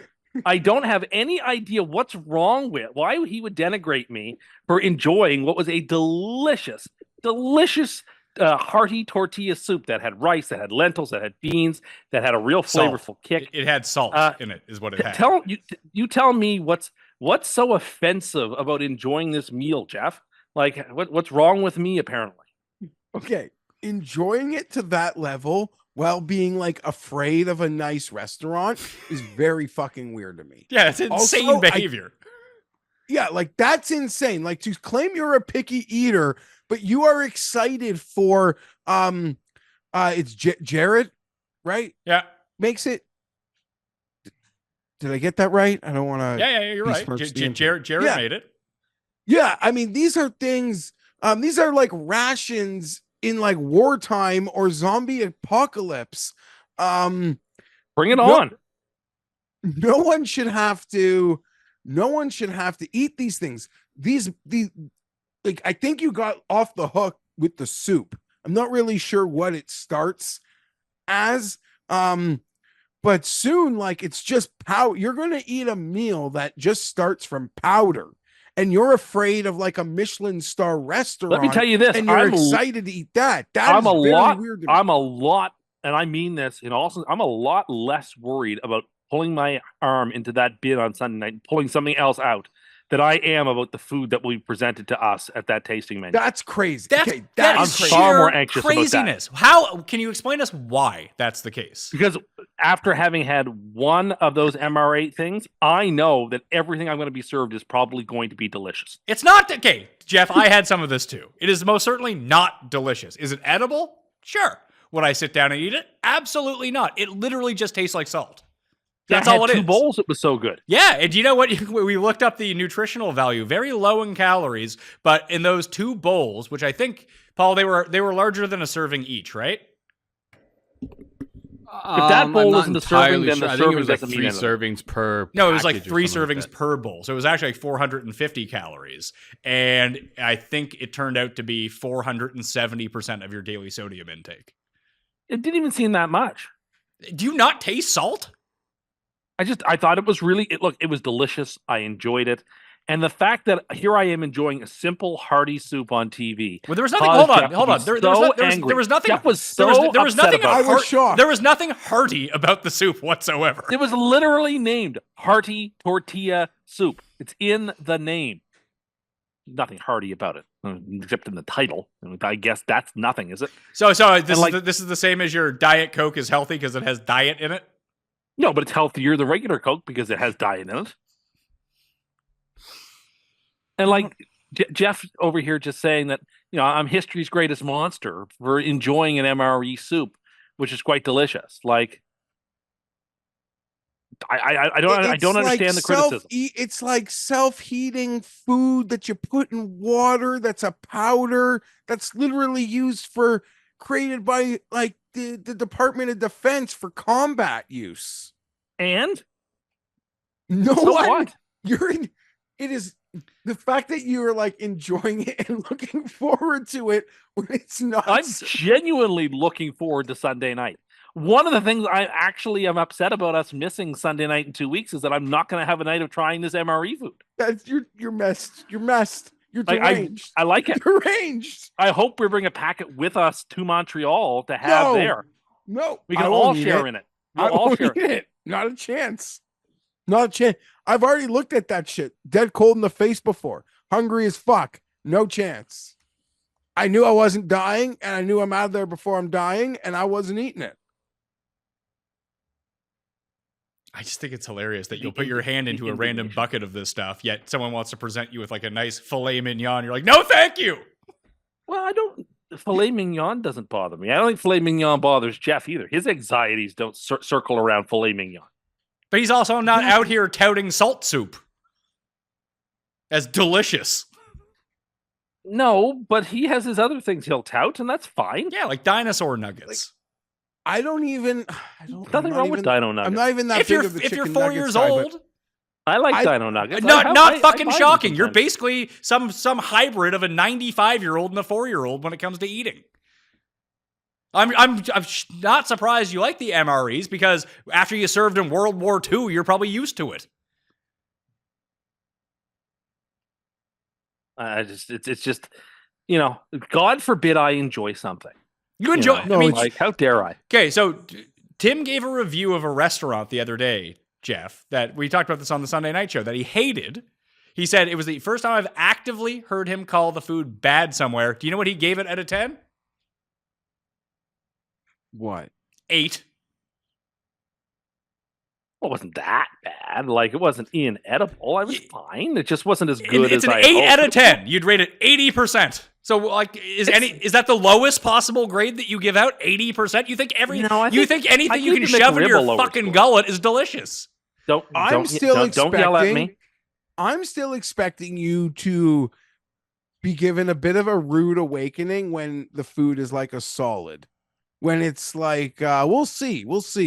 So shredded beef or cheese tortellini, whatever you're pulling out of there. We'll see. You know how this turns out is that he goes to like a $200 whatever it is, like wine pairing and blind tasting menu. He's going to enjoy everything on it. Then he's going to start touting blind tasting menus to everyone. Have you ever heard of this thing? This is how it goes every time.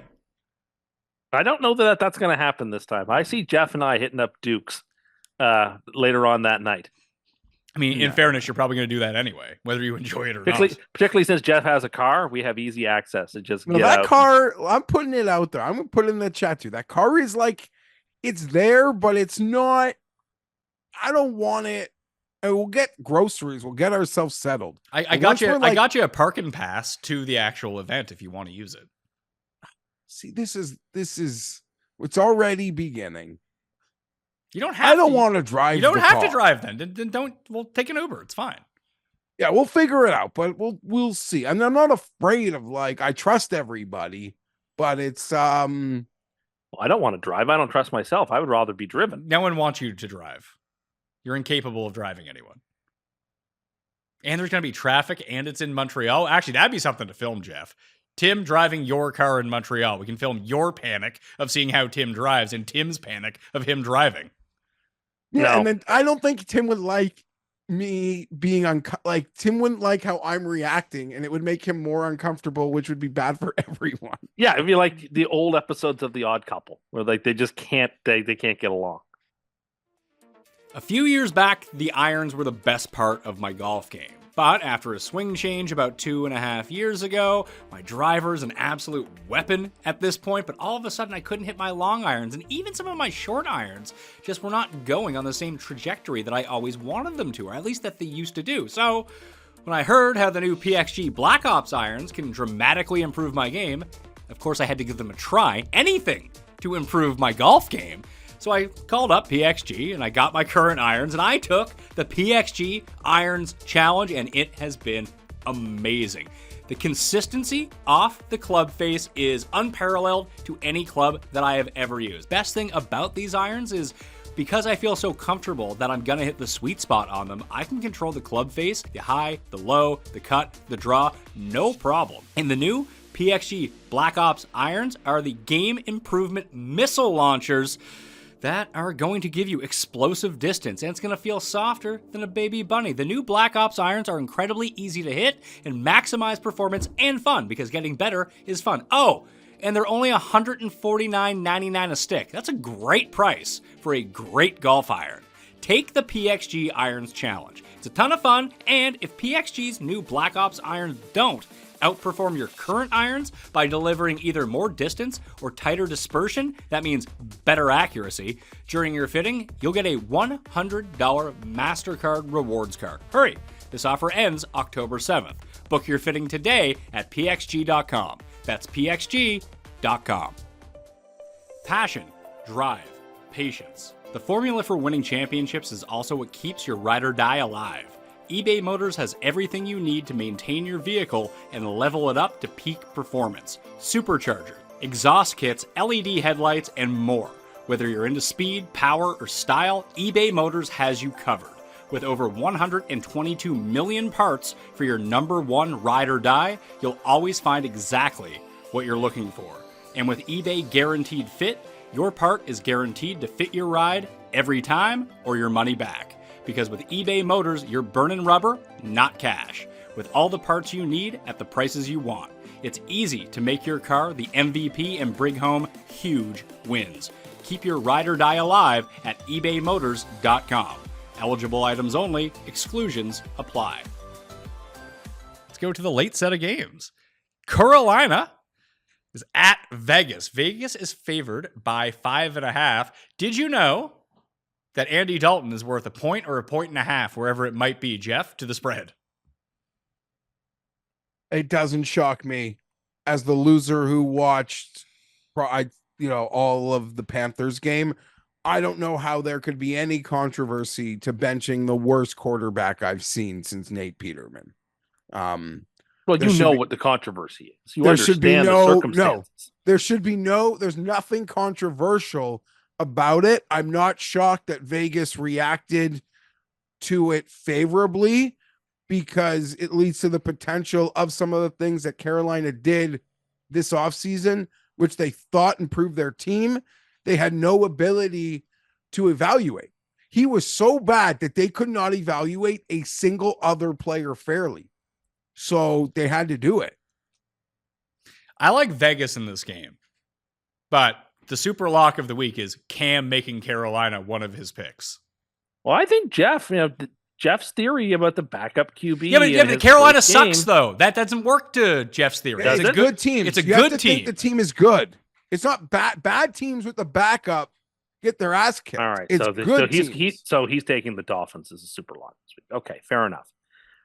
Maybe. Yeah, that's where I figure. Okay, that's where you're going then. I like the Raiders too. I like the Raiders quite a bit. I don't care that it's Andy Dalton. In fact, yeah, the Raiders are probably going to be my survivor pick. I think they're going to be a lot of people's survivor pick. Now, Andy Dalton balled out last year in the game that he started at Seattle, but I think they still lost by 14 points, Geoff. I'm taking the Raiders, but I'll be playing like Deontay Johnson overs. Yeah, or Adam Thielen. I think it's one of the two. Like veteran route runners that Andy Dalton knows where they're going to be. He can deliver a pass on time. I think their offense will look like decent, which is a huge upgrade from where it was. But it's not like this defense is lighting the world on fire either. It's not like they're limiting their opponents to no points, where they just can't get over the line. Like, if this was, like, if you threw Andy Dalton into the Bears right now, like, the Bears would be a very comfortable 2-0. Like, the upgrade of Dalton over Caleb Williams, how he's looked over in 2 games. But Carolina doesn't have that sort of defense, so I don't think it's really going to matter all that much. Jay Feely. There were a couple plays. Jay Feely literally said a high schooler could have done better. Like, that was on the broadcast. It was Evan Washburn and Jay Feely. That's what you get when it's a 10-game slate. And it's you went from Tony Romo and Jim Nantz in 1 week all the way down to Washburn and Feely. And Balionis. Oh. And Balionis. Was Rory there? Yeah. No. Rory wasn't there, but she's, I think, a Carolina girl. So they let her, they needed extra bodies, and when they're big slates, she's a part of them. I kind of think that we get the Raiders off the key number. I'm still going to lay the points here. I agree with the line movement, but I can make the case this is just advantageous now for Raider bettors. Yeah, that was really impressive. I was on the Raiders last week, but even that was really impressive. And my only thought on the Raiders last week is that they weren't going to get blown out. I didn't see them winning the game. Full marks. Give me the Raiders. Miami at Seattle. That's a round of Vegas, by the way, coin included. Miami at Seattle. Seattle is favored by 4.5 points. That's down from 5 earlier in the day. 41 is the over-under. So the spread went down and the total actually went down. Tua, as we are recording the show, was put on injured reserve, so he'll miss at least 4 games. And the Dolphins signed your guy, Tim, Tyler Huntley from the practice squad of the Ravens. Pro Bowler. A Pro Bowler. I mean, Huntley's actually, in terms of backups, one of the better backups. I got no ifs, ands, or but complaints about him. But he wasn't even the backup on the Ravens. I'll make this. Well, he was for years. I'll make this short and sweet. I think Seattle is the worst 2-0 team in terms of their production. I don't trust them that much. I think the Dolphins are going to cover the number. I don't know if they're going to win. I think it'll be really close. I don't think it'll be super high scoring, something like 16-13. But I will take the Dolphins against the number. Geno's played really good so far this season, Geoff. Outside of the first half against Denver, I thought that he has been pretty efficient with his passing. I just worry that Walker's going to be out again, and Charbonnet kind of reeks. Yeah, I enjoyed on my perception is he doesn't reek, but hearing you and Jake talk about him made me realize, oh shit, he actually might reek, because anytime he has an opportunity to take the load, he does like the absolute least. Like he scores, at least fantasy wise, to like what his floor should be with that opportunity. He reminds me of I mean, I know I use this guy as an example a lot, but he reminds me of Lamar Miller in a weird way, where Lamar Miller was able to absolutely generate the same amount of yardage on 9 touches that he did with 20. Like some guys just aren't built for 20 touches. And I think Charbonnet is. It's an easy like cap for me, because when we spoke about the Willis game a week ago, it's just one of my favorite things to do. If I think you're an above average good team with a coach that I like, first game with the backup, it's easy. Seattle, off an overtime game. They're not playing on Thursday, but still, that is a thing that clicks in my head. And they're 2-0. They're feeling good, but they played the Patriots and the Broncos. It's hard to gauge if their defense is even good or as good as the numbers say. We'd probably all agree that they aren't, but they're not getting up for a backup quarterback from like the other conference. I like the Dolphins here a lot. Tim, I heard you told us you had tweets drafted on Thursday, but they're no longer there. You had to delete them. Yeah, it was no fun. I don't like to see like the Bills were crushing the Dolphins, and I was enjoying seeing what was, as I think Garion pointed out on Sunday night, the worst performance he'd seen from Tua up to that point in a while. But like once he got hurt like that takes all the air out of everything, and you can't tweet about it. That's bad taste. You wouldn't want to. I feel awful for him. I feel awful for the team. It's no fun when players, even if it's a player that you're annoyed by, like, we don't want to see anybody get hurt. You wish nothing but the best for them. So yeah, it was no fun. I don't really disagree with that assessment. I was live with Pizzola when he got hurt, and I was behind Pizzola. So upon finding out he was hurt before, like, I saw it myself, my first reaction was, now they're going to overshadow from the shit game. But then you see it. And as I said before, even in like my meanest Tua points, like the most admirable quality of the guy was how much he loved ball. And I thought he'd be willing to die for ball. And I still believe he is. I don't think there's a chance in hell he's retiring. No, 0%. He's accepted long ago his fate, and he's got no problem with it. It's admirable. I admire his love of football. That is, he's going to ball out. He's going to come back. He'll probably even play again this year. Looking at Skylar Thompson's numbers are a little bit deceivingly bad in a weird way, because he started 4 games. It was that Bills game in the playoffs, and we talked about that Sunday night with Garion, where Josh Allen did not have a great game. Mostert went absolutely off, and they still lost. But in his 3 other starts, I guess, did he start no, because Teddy Bridgewater ended up starting that game. Anyway, or maybe he ended up getting hurt at some point along the way. But do you know who his 3 starts have been against, Tim? No, Bills? I don't. New England and the Jets twice. Like, those are 2 really good defenses. If you're like, Seattle's not that defense. No, they're not. So maybe he's a little bit better than we think. And you just get the ball to Tyreek and be on his way. I think it'll be a very close, low-scoring game. I don't think either offense is going to do much. What the Dolphins should have done, Geoff, was keep Mike White on the roster, because if you are a former Jets quarterback, you're actually really good, as it turns out. You're great. The Broncos should turn to Zach Wilson yesterday. Telling you, it can't fail. So I'm taking Miami. That might happen. Yeah, no, Stidham would be up next, I think. Oh, you're right. He's the backup. Zach Wilson's the Russell Wilson of the Broncos now. He's the third stringer. The emergency quarterback if they need him. I'll take the Dolphins as well in the points, plus 4.5. Baltimore at Dallas. Dallas is a 1-point dog at home. I assume this is America's game of the week, Geoff? You'd think it would have to be. Yeah, I believe Nance and Romo have the call. What game's Brady doing? Well, I mean, it's Ravens at Cowboys, and usually AFC road games that's are CBS. old. That's gone, though. That doesn't really exist anymore.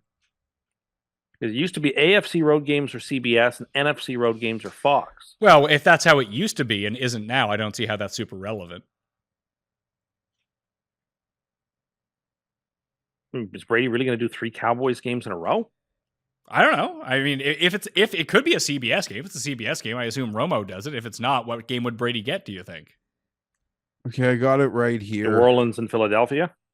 You're on Prime.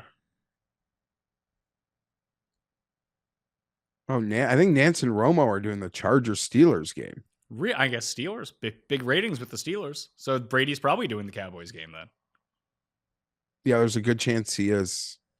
Do you like Dallas in this spot? Because it seems like, they get waxed one week against an offense that looks awesome. The Ravens coming off the loss. I just think the entire narrative around this game, Tim, is going to be, well, there's no way the Ravens could be 0-3, so they have to cover. Yeah, I like Dallas here. Things might just get out of hand for the Ravens. Looking at their schedule, them being 0-5 and their season being over is not a far-fetched reality at all. In fact, they'll probably be dogs in one, if not two of them, those next games. Like they've got some really tough games coming ahead. I like Dallas here quite a bit. I don't think the Ravens defense can stop anybody, and I don't think their offense is intimidating enough. I think Dallas is better on both sides of the ball, even though I think I think Lamar is slightly better than Prescott. I'm going to take Dallas. I'm going to take Dallas here. I'm going to take Dallas as well, Geoff. This could be, I think if there's a parlay that you want to make of things, and obviously it doesn't necessarily go this way, but if you want to correlate games in your mind, take New Orleans money line, take Dallas money line, and be like, Dallas just got beat the crap out of by New Orleans, who's actually really good, and that's why that happened. Turns out Dallas is fine, and they're better than Baltimore. Just New Orleans went off offensively because they're going off offensively every single week. I mean, I guess Dallas with the zigzag. So I'm like obsessed with finding this announcer schedule. I found it, Geoff. Where you got beat by Tim on the internet? Yeah. Romo is calling the Chargers-Steelers game. Oh, Romo's calling the game? Yeah, Chargers-Steelers is Romo. This game is Burkhardt and KB and TB and EA. EA's down on the sidelines. Thanks for shouting out, EA. It's in the game. It's really bad. Is that how we were always referred to everyone? I don't know, but we'll get to hear him again on Sunday. So we'll see how he is. You know who they need to add to that broadcast? AB. Get him in there. Hey, Tim, you're reading wrong information. I don't think that I am. Yeah, unless NFL Reddit is lying to me. CBS has the Chargers-Steelers game, so Brady's not calling it. He just told you that. He said Romo was calling it, and Brady's calling the Dallas game. That's what I told him. Yeah, but you said you couldn't actually find it. So then I said I could. Are you even listening to me? He's not. He was trying to look up the pick. He said it. Why don't you stop chopping down trees like a lumberjack and listen? I like Dallas. Got fucking Paul Bunyan over here trying to make picks, but he can't do it because he can't use Reddit. You should just ask the Blue Ox. Derrick Henry might be washed. He's like on the cusp of pig farm eligibility. I think that's a bit strong. He doesn't break tackles. I don't think that they don't have an offensive line. We saw it in the opener. We saw it last week. You think Parsons is going to be like, oh, well, I'm just going to lay up here. He's just going to be in the backfield every single time. Yeah. So I like Dallas as well. So we're all taking Dallas. So we all took Vegas. We all took Dallas. We're all taking Miami. It's a great week to fade our picks, or we're either doing great or horrible together, it seems. Oh, that's bad. Are you still looking at the page to try to find it, Geoff? No, I don't, because a couple of those games I want to be super locks, but I hate the consensus. Niners, Rams. Since we last saw the Rams, Cooper Kupp is going on injured reserve, and he's going to be out a significant amount of time. They're not getting no linemen back at any sort of pace. In fact, they lost another one against the Arizona Cardinals. This could just be it for the Rams. Like, how long is Debo out for? Debo's out a couple weeks. They said, like, it's sort of the same as AJ Brown. I don't think that matters all that much. Like in this game in particular, like you give me one Debo versus like 9 players on. If you give me Puka and Kupp versus Debo on the other side, I'll take having Debo out versus having like my only 2 real game breakers in the receiving core. They're starting like Tutu Atwell and Jordan Whittington. Yeah, I'm nervous about taking San Francisco here because, of course, no McCaffrey and no Debo. Ayuk has looked bad through 2 weeks. Like, we'll see. Like, I don't know. I'm not so sure that we should be laying this many points. But on the other end, the Rams, like the Ravens, it just might be a disaster season where nothing can go right. And it doesn't matter what the line is. They're going to lose by 24 points in a lot of these games. So I will tease down San Francisco because I feel better about that. I think they're going to win. And I will take them against the number, but with a lot less confidence because they're also quite injured as well right now. Yeah, this would be a nice Zag game if you had the guts to take the Rams. This would be like one of those survive. Like I'm in the Circa Millions, Geoff, that taking the Rams I think would be like a big boost if they could cover, because I just assume everyone is going to be on the 49ers because I'm on the 49ers too. Like, why wouldn't you be? You just saw what Arizona did to them last week. And even if it's a diminished offense for San Francisco, Jordan Mason's going to run. I saw the first run of the Run the Sims projections for Jordan Mason. It's like 20 carries for 124 yards. Can't remember the last time like some random dude was favored for that many points. That I just don't know how. It's not even that. It's San Francisco's defense is healthy. They couldn't manufacture points against Arizona's fucking defense. What are they going to do against San Francisco? Tim thinks the spread might be too high. The spread is not high enough. The spread is not high enough. I'm considering San Francisco with the super lock. After a loss, there'll be no letdown from them.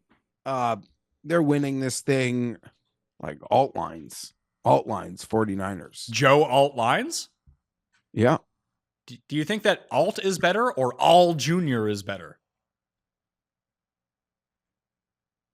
He didn't watch that Bengals Chiefs game as close as we did, so he probably doesn't know who all junior is.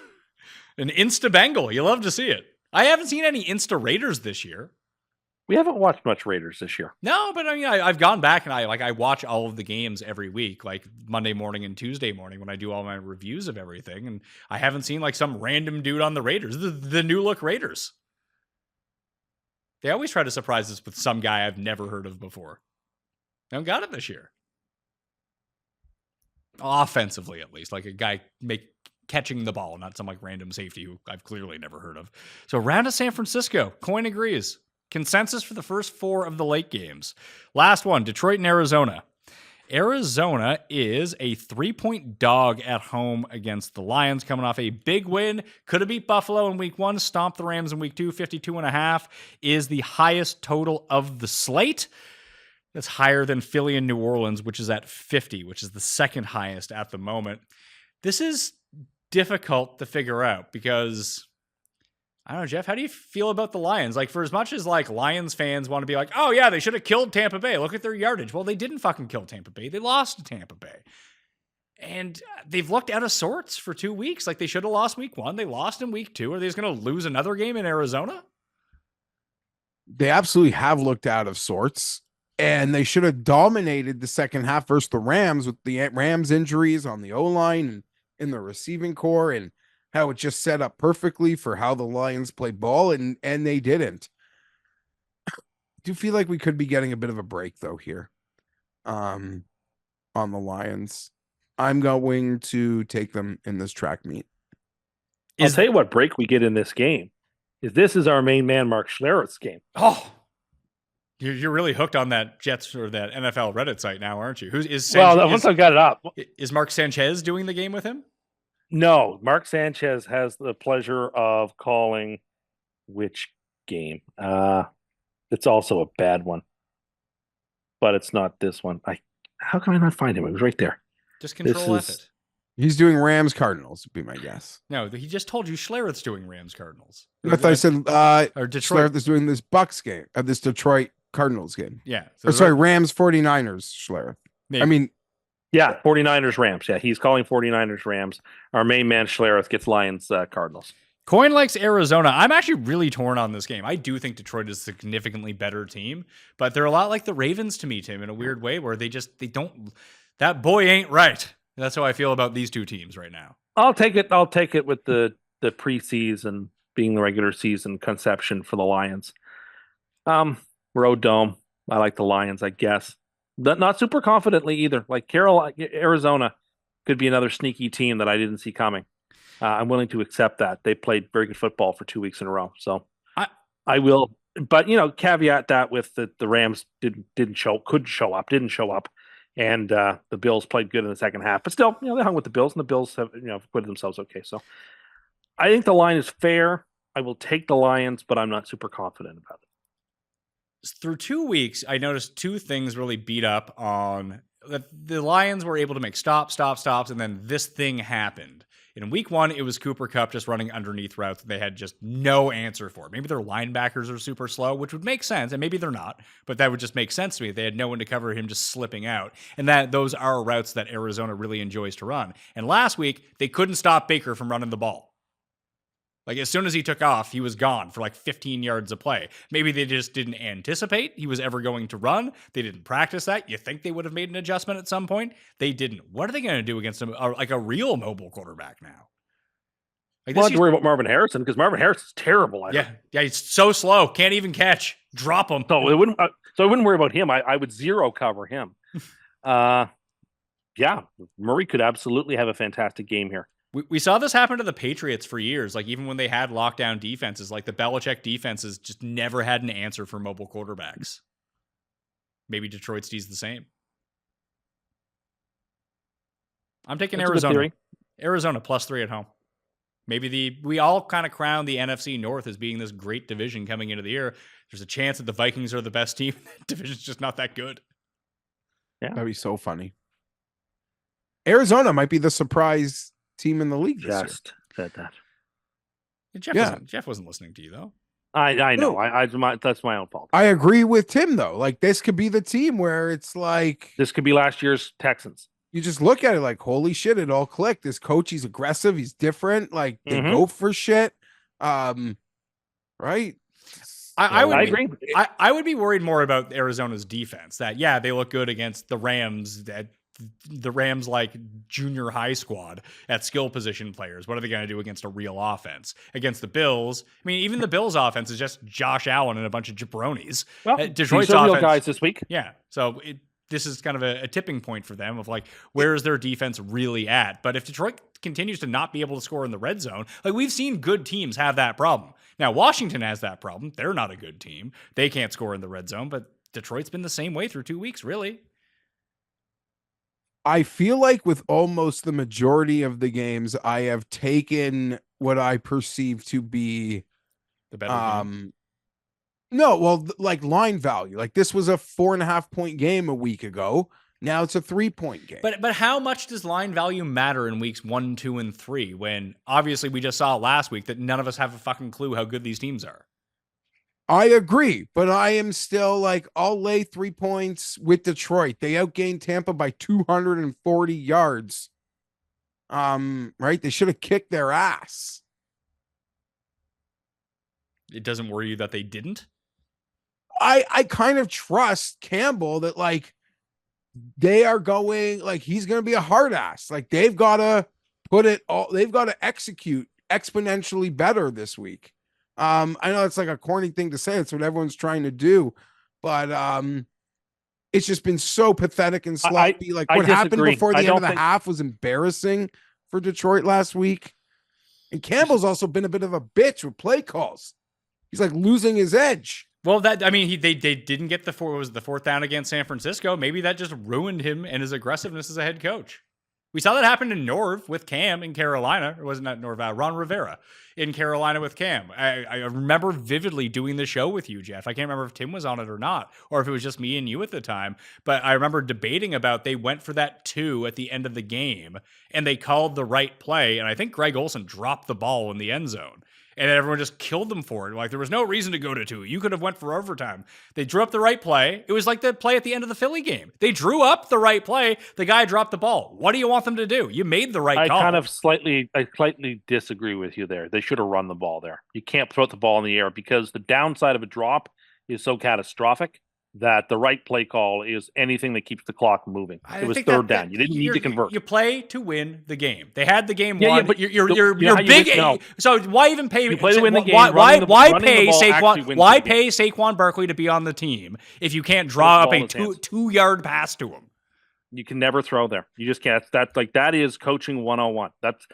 You can never ever throw on third down there. With the time in that situation, you have got to run the football. With Barkley, you have a good chance of getting that first down with him. And if you get it really close, you can go 4th and 1, and you can do the push if you get close enough on 4th down. You're still playing aggressively and playing to win by running the ball there, because the downside of that drop is so catastrophic.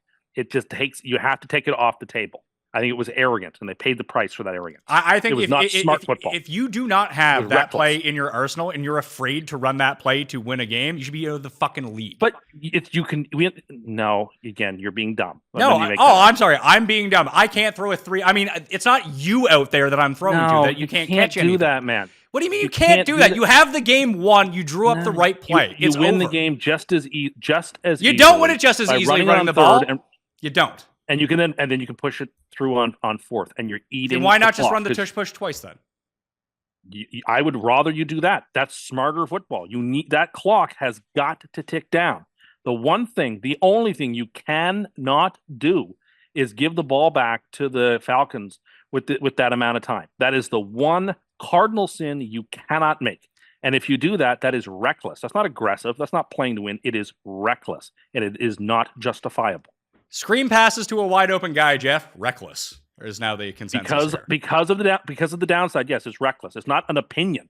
It's really not up for question. You anticipate that your players can catch a ball when they're in the NFL. That's guys what you hope that they can drop it. Sure, it happens from time to time, but you don't draw up plays assuming wide open guys are going to drop the ball in the NFL. You just don't do it. You're not listening. But you don't seem to understand. You drew up the right play. You don't understand. I really feel like you don't understand the dynamics of this. I don't You're the think fucking you guy who understand. wants to punt and kick field goals all the time. You tried to win, and they played to win. They had the right play. They blew it. Straw man argument. It's not a straw man argument. They had the game won. The game was won. He dropped the ball. Don't drop the ball. You win the game. People drop the ball. Mistakes happen. You know what you don't do? You don't throw the ball there. Run a play that keeps the clock moving. You don't run the ball. You don't throw the ball. I mean, can't do it. Based on this, had they have run the ball and not went for it and kicked the field goal anyway, Atlanta still scores with all the time. Again, you don't know what happens on that run. If you get 2 yards, you're probably going to get 1 to 2 yards. You then can push it on 4th down. You can be just as aggressive and try to win the game, but you're doing it intelligently, not recklessly. Geoff, tiebreaker on this. What would you have done? Was it reckless to throw it to the wide open guy for a first down to win the game or not? No, he was wide open. The play call was perfect, so I don't want to criticize it. As a fan, I want them running. I want those 30 seconds gone. And this is why you guys root for loser franchises. Yeah, wow. You're probably right. I watch games like defeated, expecting to lose. I think those 40 seconds. You have all your work cut out to argue in favor of any. I would rather run it twice and even make them have to then get like 60 yards in 30 seconds with no timeouts from their 3-yard line. I am more for that. I think they should have went for it on 4th down anyway, regardless of what had happened. Mainly because if you don't kick the field goal, then they're playing for a touchdown. And you can kind of rope-a-dope teams into playing more conservatively to play for the field goal if you're only up by 3. Okay, but you've just ruined your argument here. Because if you're going to go for it on 4th anyway, then if you're going to go for it on fourth anyway, then you 1,000,000% run on third down. No, you don't. You don't Then have you you don't have to. You have 2 plays 1,000,000%. to win No, the game. so you've just undone you yourself. are actively. If you're always going to go on fourth, that's fine, and I agree with you. No, you run your 2 must plays run it that on third down. you don't You must need to do burn the clock. anything. You run You 2 must. plays to get 3 yards. It's If you have a basic play, you run strategy. your 2 best. basic If you strategy. run your All 2 best plays Okay. to win the game, you run your 2 best plays to No. win the game. That's You're I'm actively sorry. You're actively you're not always thinking- playing not to lose, and that is I'm not how trying you to win. win. But you're not The trying way to you win. win You're always is by playing giving not those to clock- lose. No, you are making. You're the one actually trying to lose by making reckless decisions. Here's my And it play. cost I've them. schemed a guy wide open. Oh, he can't catch. Damn it. Go for it. Run that play on fourth down if it's such a great play. Run that play on fourth down. Run the ball. Eat off 40 seconds. Then run that fantastic play. You got 2 That's plays what they should have done. to win the game. If you're going to go for That's it. what they Run- should have run done. your I 2 am best right plays. on this. You are wrong on this. I'm not. That's just how it is. You're- You are. Basically, You don't you understand want the them to coach circumstances. like they're a bunch of bitches, and they didn't want to do No. that. By going for it No. on fourth down and running a perfect play after you use the 40 seconds up. Yeah, that's real cowardly. You don't know what you're talking First about. down ends the game. Get the first down. Yes. On fourth down, once you burn the 40 Oh, seconds. So you'd rather them take the knee than run a play, is what you're saying. No, run If the they're ball. gonna go You have a for it on chance to fourth get down. it. Because you have a really good chance to get it with Barkley. And if you don't get it, then you can go for it on fourth down and run that exact play. Obviously, they didn't think that. What they saw Well- was that they were going to stuff the run, so let's run this play that's going to be wide open, and they were correct. Well, they were incorrect because the downside of the play is what happened, and it cost them the game. Because that you have to take into consideration. I would the more downside. I would more wager that their horrendous play calling on defense cost them the game when they allowed Atlanta to go all the way down the field in 30 seconds and score a touchdown. That didn't help either. Getting out of bounds too, Atlanta, like That easily didn't- on the that 20 didn't help yard either. plus chunk plays. The Eagles were miscoached. Were poorly coached. I thought the whole game, and I think there's something wrong with that team. I still don't think Sirianni seems like he's gelling right with that team. Just watch the sidelines last night. You're like, gee, I don't know. Something weird is going on here. Like, it doesn't seem like the team is really He with him doesn't the way have they were command before. of the team He doesn't. the way Exactly. other. I think, Exactly right, Geoff. There's problems there. like the inmates might. There's a lot of talent. Like it's a talented group, but you get the vibe like some Yeah. of the players run the team. I agree with you on that. There's a problem with the team, and especially last night. When they don't have A.J. Brown, they miss their most dynamic playmaker, and their offense is completely different. Yeah, I mean that's a real problem. It's a huge problem. They need him. He's an integral part of what they do. You're right. I agree. If he's not there, they're not going to be that good. When he is there, they are going to be really good offensively. It's true. They had to use that little white guy, and like Johnny Wilson didn't do anything, and Dotson Like maybe had Smith one is a lovely catch. player, but they need more than that. Yeah, but they need Smith to be the complement. Smith's That's like it, right? Smith's like Waddle. Like they're really good and they're overqualified to be number 2s. It's like old school Peerless Price on the Bills. The moment he signed and went to Atlanta after being the number 2 to Eric Moulds for so long, he was just trash. Like, he was older at that time too, but to make him the number 1 of your offense, like, he's like the 20th best receiver in football. He's not like the alpha number 1 guy like A.J. Brown is. He plays off A.J. Brown a lot better, and we saw that. I mean, if he just catches the touchdown that he drops, then all of a sudden they're fine in this game. That helps too. There's no doubt. Drops. Problem for the Philadelphia Eagles, apparently. Maybe they're playing with a greasy ball. Who knows? Anyway, I'm taking Detroit. I'm sorry, you guys are taking Detroit. The Coin and I are taking Arizona. Sunday Night Football. Your mighty Atlanta Falcons, Geoff. Winning you money, money line and spread. On Monday Night Football are hosting the Kansas City Chiefs. They are 3.5-point dogs in this game. 46.5 is the over-under. The Chiefs have signed Kareem Hunt to their practice squad. Obviously, Pacheco is going to be out 6 to 12 weeks with a broken fibula. One thing that I had underrated about the Falcons that I didn't see in week 1, just maybe I didn't want to see it, or because it was the quality of opponent that I just assumed because Justin Fields was playing quarterback against them. It was like, oh yeah, I mean, Fields threw down the field to George Pickens whenever he wanted, but they limited him to very few passing yards. They kind of did the same thing on Monday night to Philadelphia, that their secondary was actually quite good. Now, I don't know if that's because of a lack of A.J. Brown or not, but maybe that's where the strength of this Philadelphia or the Atlanta team is in their secondary. But they don't seem to generate any pass rush. But they certainly can get beaten on the ground, and the Chiefs are dealing with a bit of a situation there at the moment. But Terrell, has that mattered ever for the Chiefs? Like, this is the same team that almost ran Damian Williams to be Super Bowl MVP. I mean, AJ Terrell's pretty good. He could probably handle some of the speed from the Chiefs receivers. I'm taking Atlanta here. Not the most comfortable, but I'm going to take these points. This is such a Fienberg game. Oh my Yeah, goodness. I was this going to is say a Fienberg. Mahomes in prime time. This is just going in some ways like last night. Like this is just going to be some weird game that's close. And I also kind of trust Kirk Cousins to backdoor it for me down 2 scores. 4-1 in his past 5 primetime games as well. I'm gonna take Atlanta. I hate this is a primetime game because I'll probably bet it real money because it's a TV game. I don't really want to, so maybe I'll just be able to resist and play some props. But I don't like betting against the Chiefs with real money. I only like talking about betting against the Chiefs on the show. It just seems like all the KC games come down to, like, what's the call going to be at the end of the game, but are they going to be up by 6 or 3 when that happens? And you just got to flip a coin. The coin says it's going to be Kansas City, so if I think it's a coin flip, I'll go with the coin. Kansas City for me, -3.5. Falcons cover, Chiefs win. The old Fienberg. Did you know that Brock Bowers is 30-1 to win Offensive Rookie of the Year, Geoff? He looks like the best tight end in the league last week. I mean, well, every other tight end looks terrible, Kelsey included. Oh, if he can't get going in this game. I don't, like, are they just being like, hey, don't get hurt, Travis, be out there, like, get some cardio in, we'll save you for November and December in the playoffs? It's frustrating. As someone who drafted him in the second round of the league, it's like, come on, man.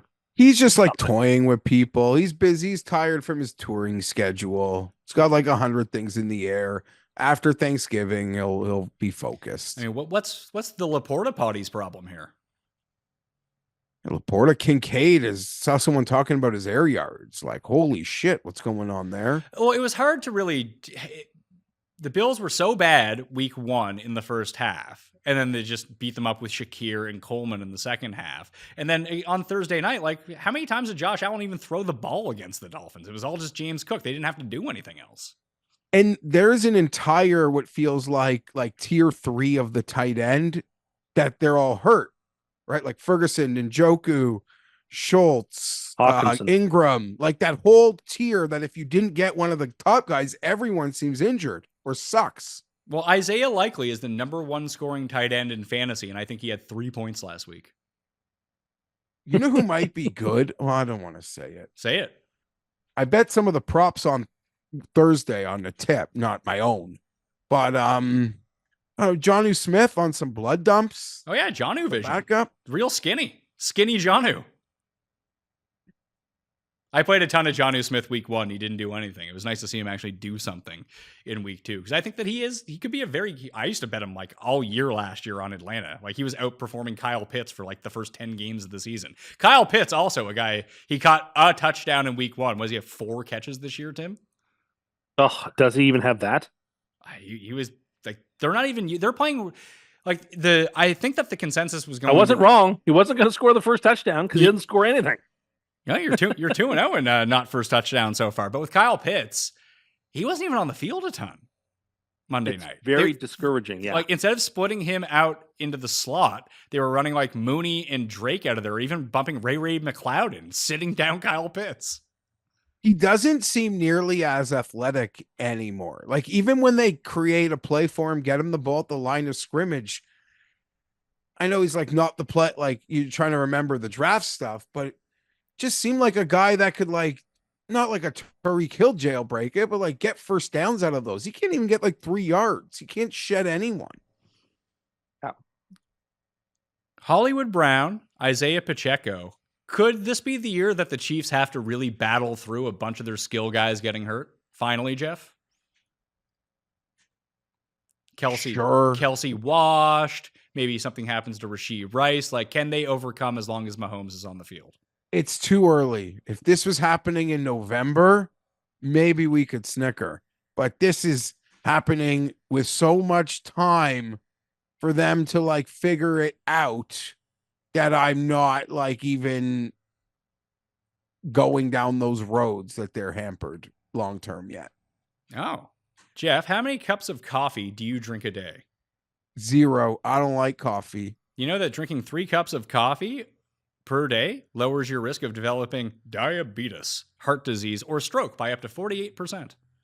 I'm going to live to be 117 then. I should try. Yeah, Tim, you and I do not drink 3 cups of coffee a day is the problem. Oh, we do, but then we just continue past Yeah, that. I think those 3 cups. Yeah, like although moderate intake was associated with lower risk, even higher intakes of caffeine and caffeine were proactive. Oh, there we go. I am preserved. And you're eating all that MRE food too, and maybe your insides will get preserved. I'm honestly, never mind. I want one of those. I just want one of those solids. Jared, I don't know which week it's going to be, but I want one of those solids. Dude, I bet you it will be good. He could put fucking cat food and say it's the beef, and you wouldn't know the goddamn difference when it's put in front of you. Tim's the guy out there secretly eating cats and dogs. It was his fault all along. They told him it was an MRE, and he just dug in.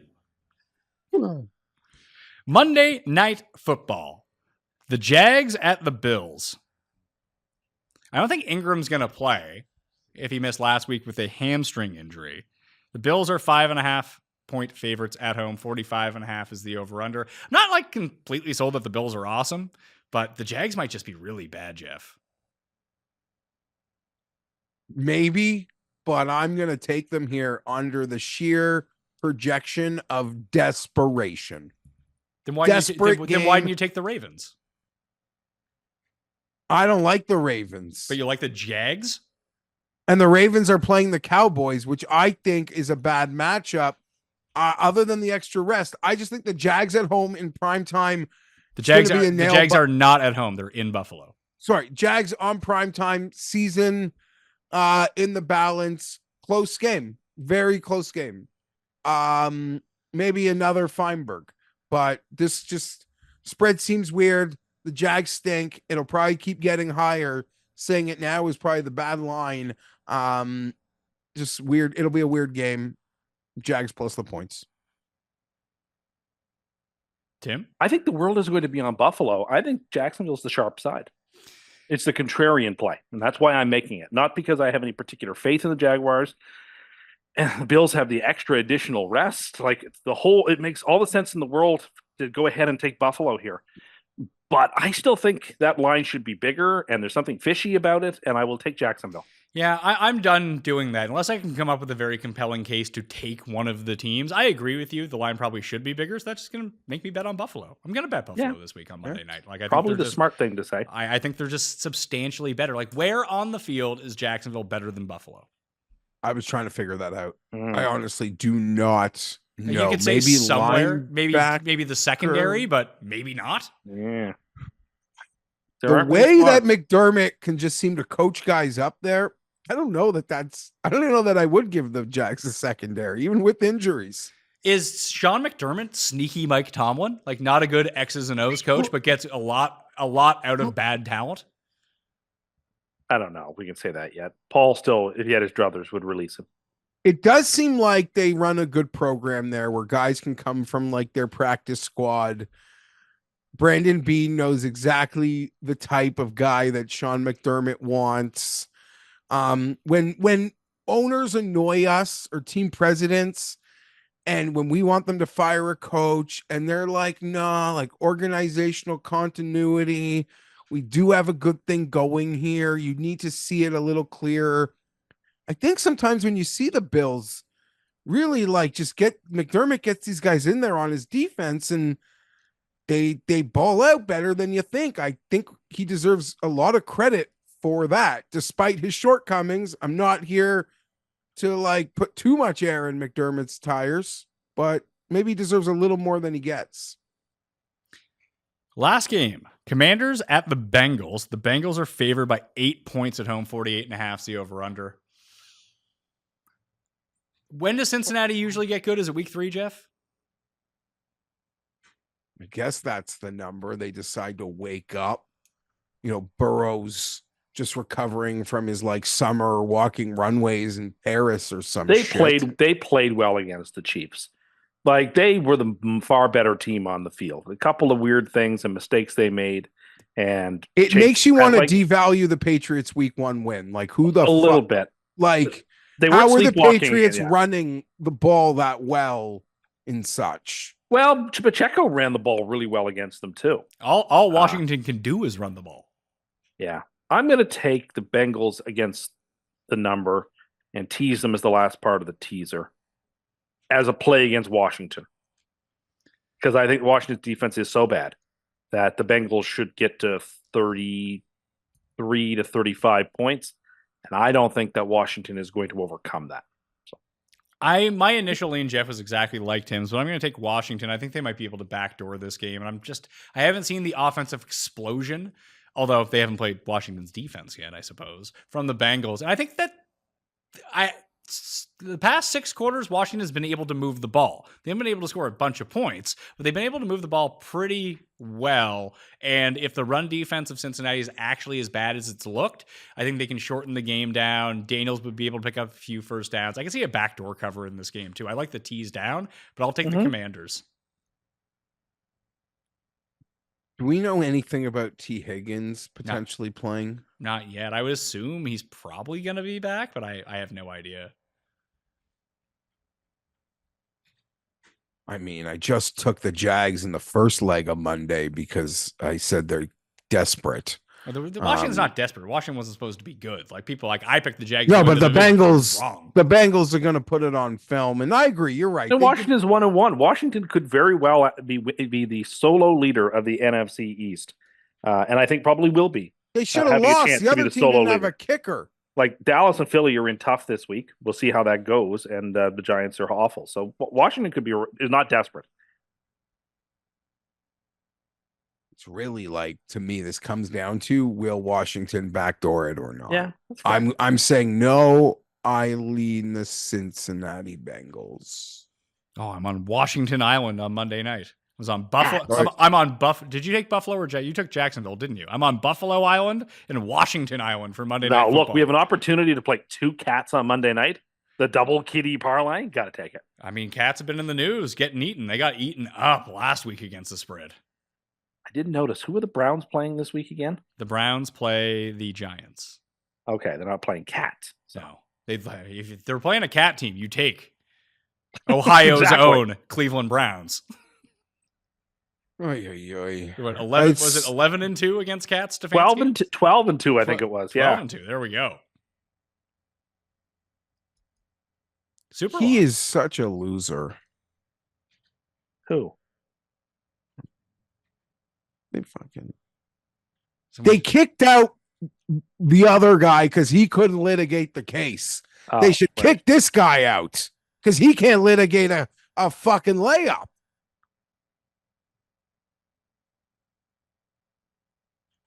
Okay. Sorry. Super locks for the week. I'm 2-0, so I'll go last. Geoff, you're losing this, so you can go first.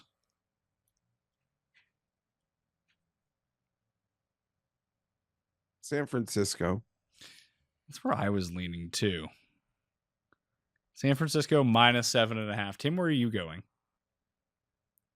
I want the Saints to go marching in. Give me New Orleans. Ooh la la. Saints Super lock, -2. And you know what? Fuck it. I'll take Cleveland. Cleveland -6. Go back to the Browns well and just have them beat the Giants 24-3 or something like that. I love Miami though. Love it. Then you probably should have taken them as your super lock if you love them so much.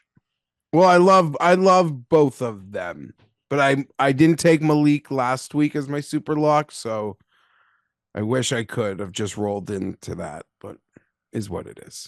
Survivor, Tim is the winner, and he's going to continue on, but Geoff and I have rebought in too. So who are we taking in Survivor? The Jets for me. So Geoff is going to be done in Survivor after week 3 again for the second time. I'll take Cleveland. And Tim, who are you taking? I had initially said Raiders, but I think that's wrong. I'm going to take San Francisco. San Fran on the road, and they knocked everyone out last week. They can't do it again, could they? They could, but I just think they could play against the Rams. You know what else I came close to taking as my super lock was the Chargers +2. I like that a lot too. So for your that's a special team over there. I am, yeah. The free money They win team. this. Go ahead.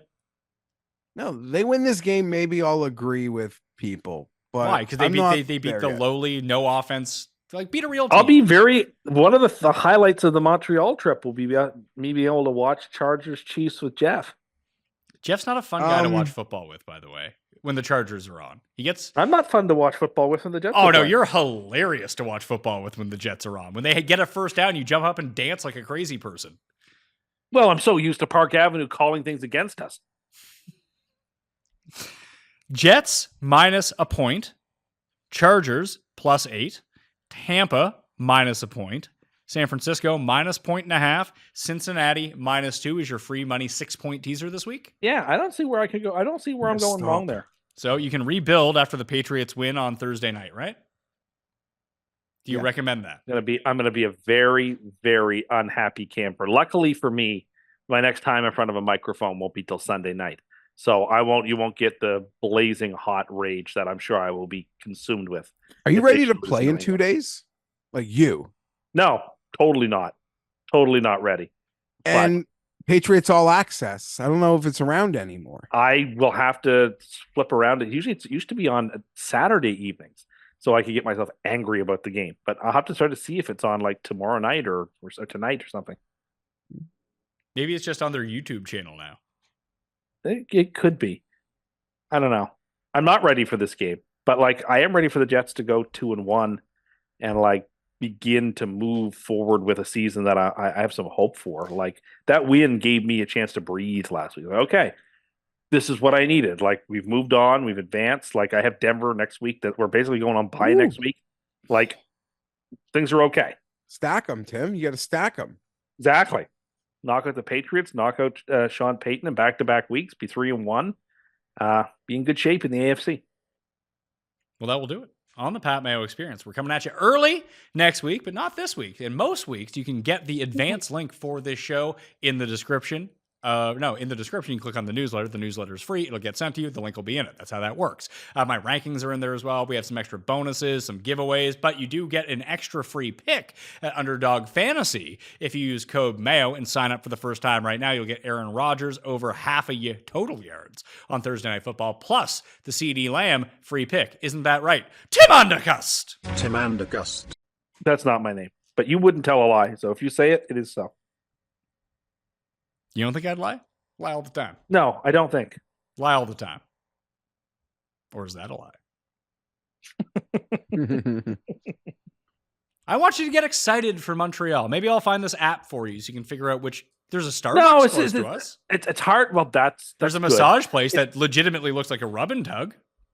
It's hard for me to get excited for trips when I'm well outside my comfort zone for an extended period of time. Like it unsettles me. My body is not used to it. I'm mentally not used to it.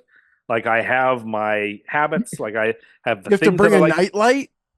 I am concerned about that. If I'm sharing a room, can I leave the light on all night? No, I probably can't. Of course I can't. Like all the things that I like to, like my creature comforts are things that I'm not going to be able to have. Like these things are all concerns. There are concerns. I'm out of my comfort zone. I'm out of my area of where I feel normal. But you can do whatever you want. You can eat whatever you want. But I don't really want to do much. He does that anyway. Like he talked about the food and everything. Like we're going out one night very early on in the week. Like nothing is going to change about your diet. You can go to McDonald's every day if you want to. No, I really can't because it was not near me. I have no way to get there. I'll Uber Eats it for you. I'm not comfortable with Uber Eats. I'll do it for you. Can you explain why you're not like you don't need to use Uber Eats? Someone else, you wouldn't eat food or delivered to you is what you're saying. I wouldn't want someone to have to do that for me on my behalf. It's their fucking job. It's not Jeff's job to order Uber Eats for me. You don't think Jeff's going to order too? It's just, like the whole I'm sure it'll be a good time. And when I'm there, it'll be a good time. But in the lead up, this happens to me before every long trip I take. Like I say yes, and it'll be fun. And then like the week and a half, 2 weeks before, I'm like, oh my goodness, next Monday I'll be doing this, not this. Next Tuesday I'll be doing something I'm not used to. Then what will Wednesday look like? And then the wheels just start turning, and I'm completely out of my. I don't want to sound like Sheldon Cooper here, but that's kind of how I feel. Like I'm out of my comfort zone. I don't like. You don't have a ton. I'm going to assume you don't have like. There's not a ton. How am I trying to say? But I this? have my routines. I like to listen to certain podcasts on certain days. I like to go to certain places on certain days. I like to swim on certain days. like I like to Burger do King this on Wednesday. I like to hit up Whopper Wednesday on Wednesdays. Like there are Oh things I my like. There are God. things I like to do in my life day in day out that like bring me some comfort.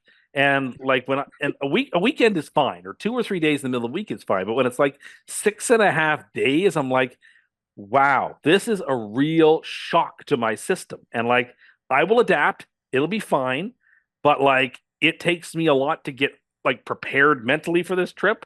And like the idea of like going over to Germany to cover a football game for a week fills me with such dread that I don't think I could do it. Wow. Your place, Geoff, Germany. Friends. But we should go this year and cover Giants Panthers. That would be a good use of everybody's time. Well, you just said you didn't want to No. go. No, I don't. I can be the at-home correspondent. I'm just not made for these sorts of things. Like Thursday, I'm going to wake up. I don't know what time I'll wake up. You claim that you could survive in the wilderness. You can't be away from your nightlight for 3 days. Well, but like it's you laugh, but like I like it bright in my room when I sleep. I like No, lights on. I don't think that was the point he was trying to bedroom. make. I like lights on in the bathroom. I like lights on when I sleep. And now I'm going to have to sleep, and I like noise going on when I sleep with lights on. Now you're telling me I'm going to have to sleep in the dark, in quiet, in a place I don't know, in a bed I don't know. Like a lot of that is anxiety inducing. And then like I'll wake up in the morning and like, well, I know how to work the coffee machine. 50% yes, 50% no. And if I don't know how am I going to get coffee? What am I going to do? You say the Starbucks is nearby? How nearby is it? There's a Starbucks less than 20 seconds from the front door. you might wake up in the morning and see like naked Kenny on a couch. What are you going to do? What are you going to do, Tim? Or Go you right might back to bed. You might wake up and you can see what I saw when I was leaving to the airport in Toronto. I saw someone both taking a shit on the side of the road and smoking crack at the same time, Geoff. It was wonderful. I miss big city life. And then like then there's traffic getting to this thing and traffic getting back from this thing, and like what will I do when I'm there? And like there is a golf tournament going on. crowds. What do you mean you don't know what you're going to do when you're I don't there? know. And then like the whole thing. I don't know. Like it's just a lot for my system. It's a lot for me to process. And like, what if the media fridge has Diet Pepsi and not Diet Coke? That's gonna be. I'll have to drink 7-Up, and I won't like it. I'm sorry I've made this so hard on you for a free trip to Montreal. No, this is the thing. I also don't want to sound ungrateful, but at the same time, you really do. Like you feel like I feel like I've really put you out by bringing you on the trip. No. This is why I really didn't want to talk about it, because I did not want to sound ungrateful. But at the same time, you want me to be honest, and like I don't travel well. I know. Like you had to know this is exactly what was going to happen.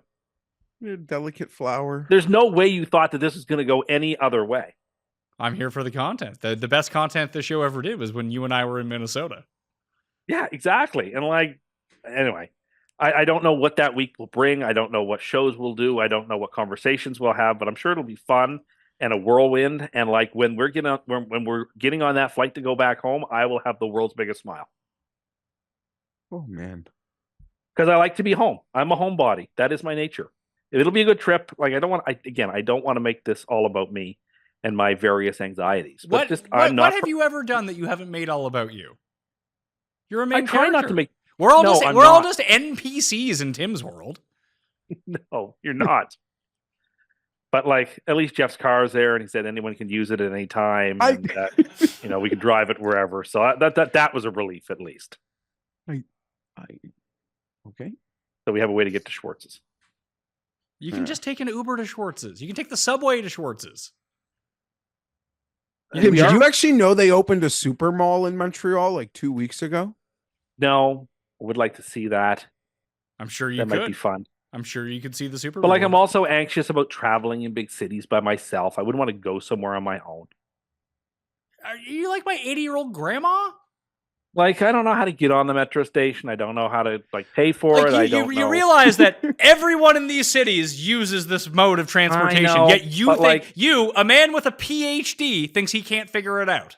I'm not saying I can't. I'm just saying You the won't. unknown You're makes saying me you very won't. anxious. You won't figure it out. You won't even try to figure it out, and then complain it's really hard to get around. It would be That's what you better would if it rather were do. figured out for me, but like I know that it won't be. And Oh, it's you just- touch the button on the screen. How many tickets, sir? 1.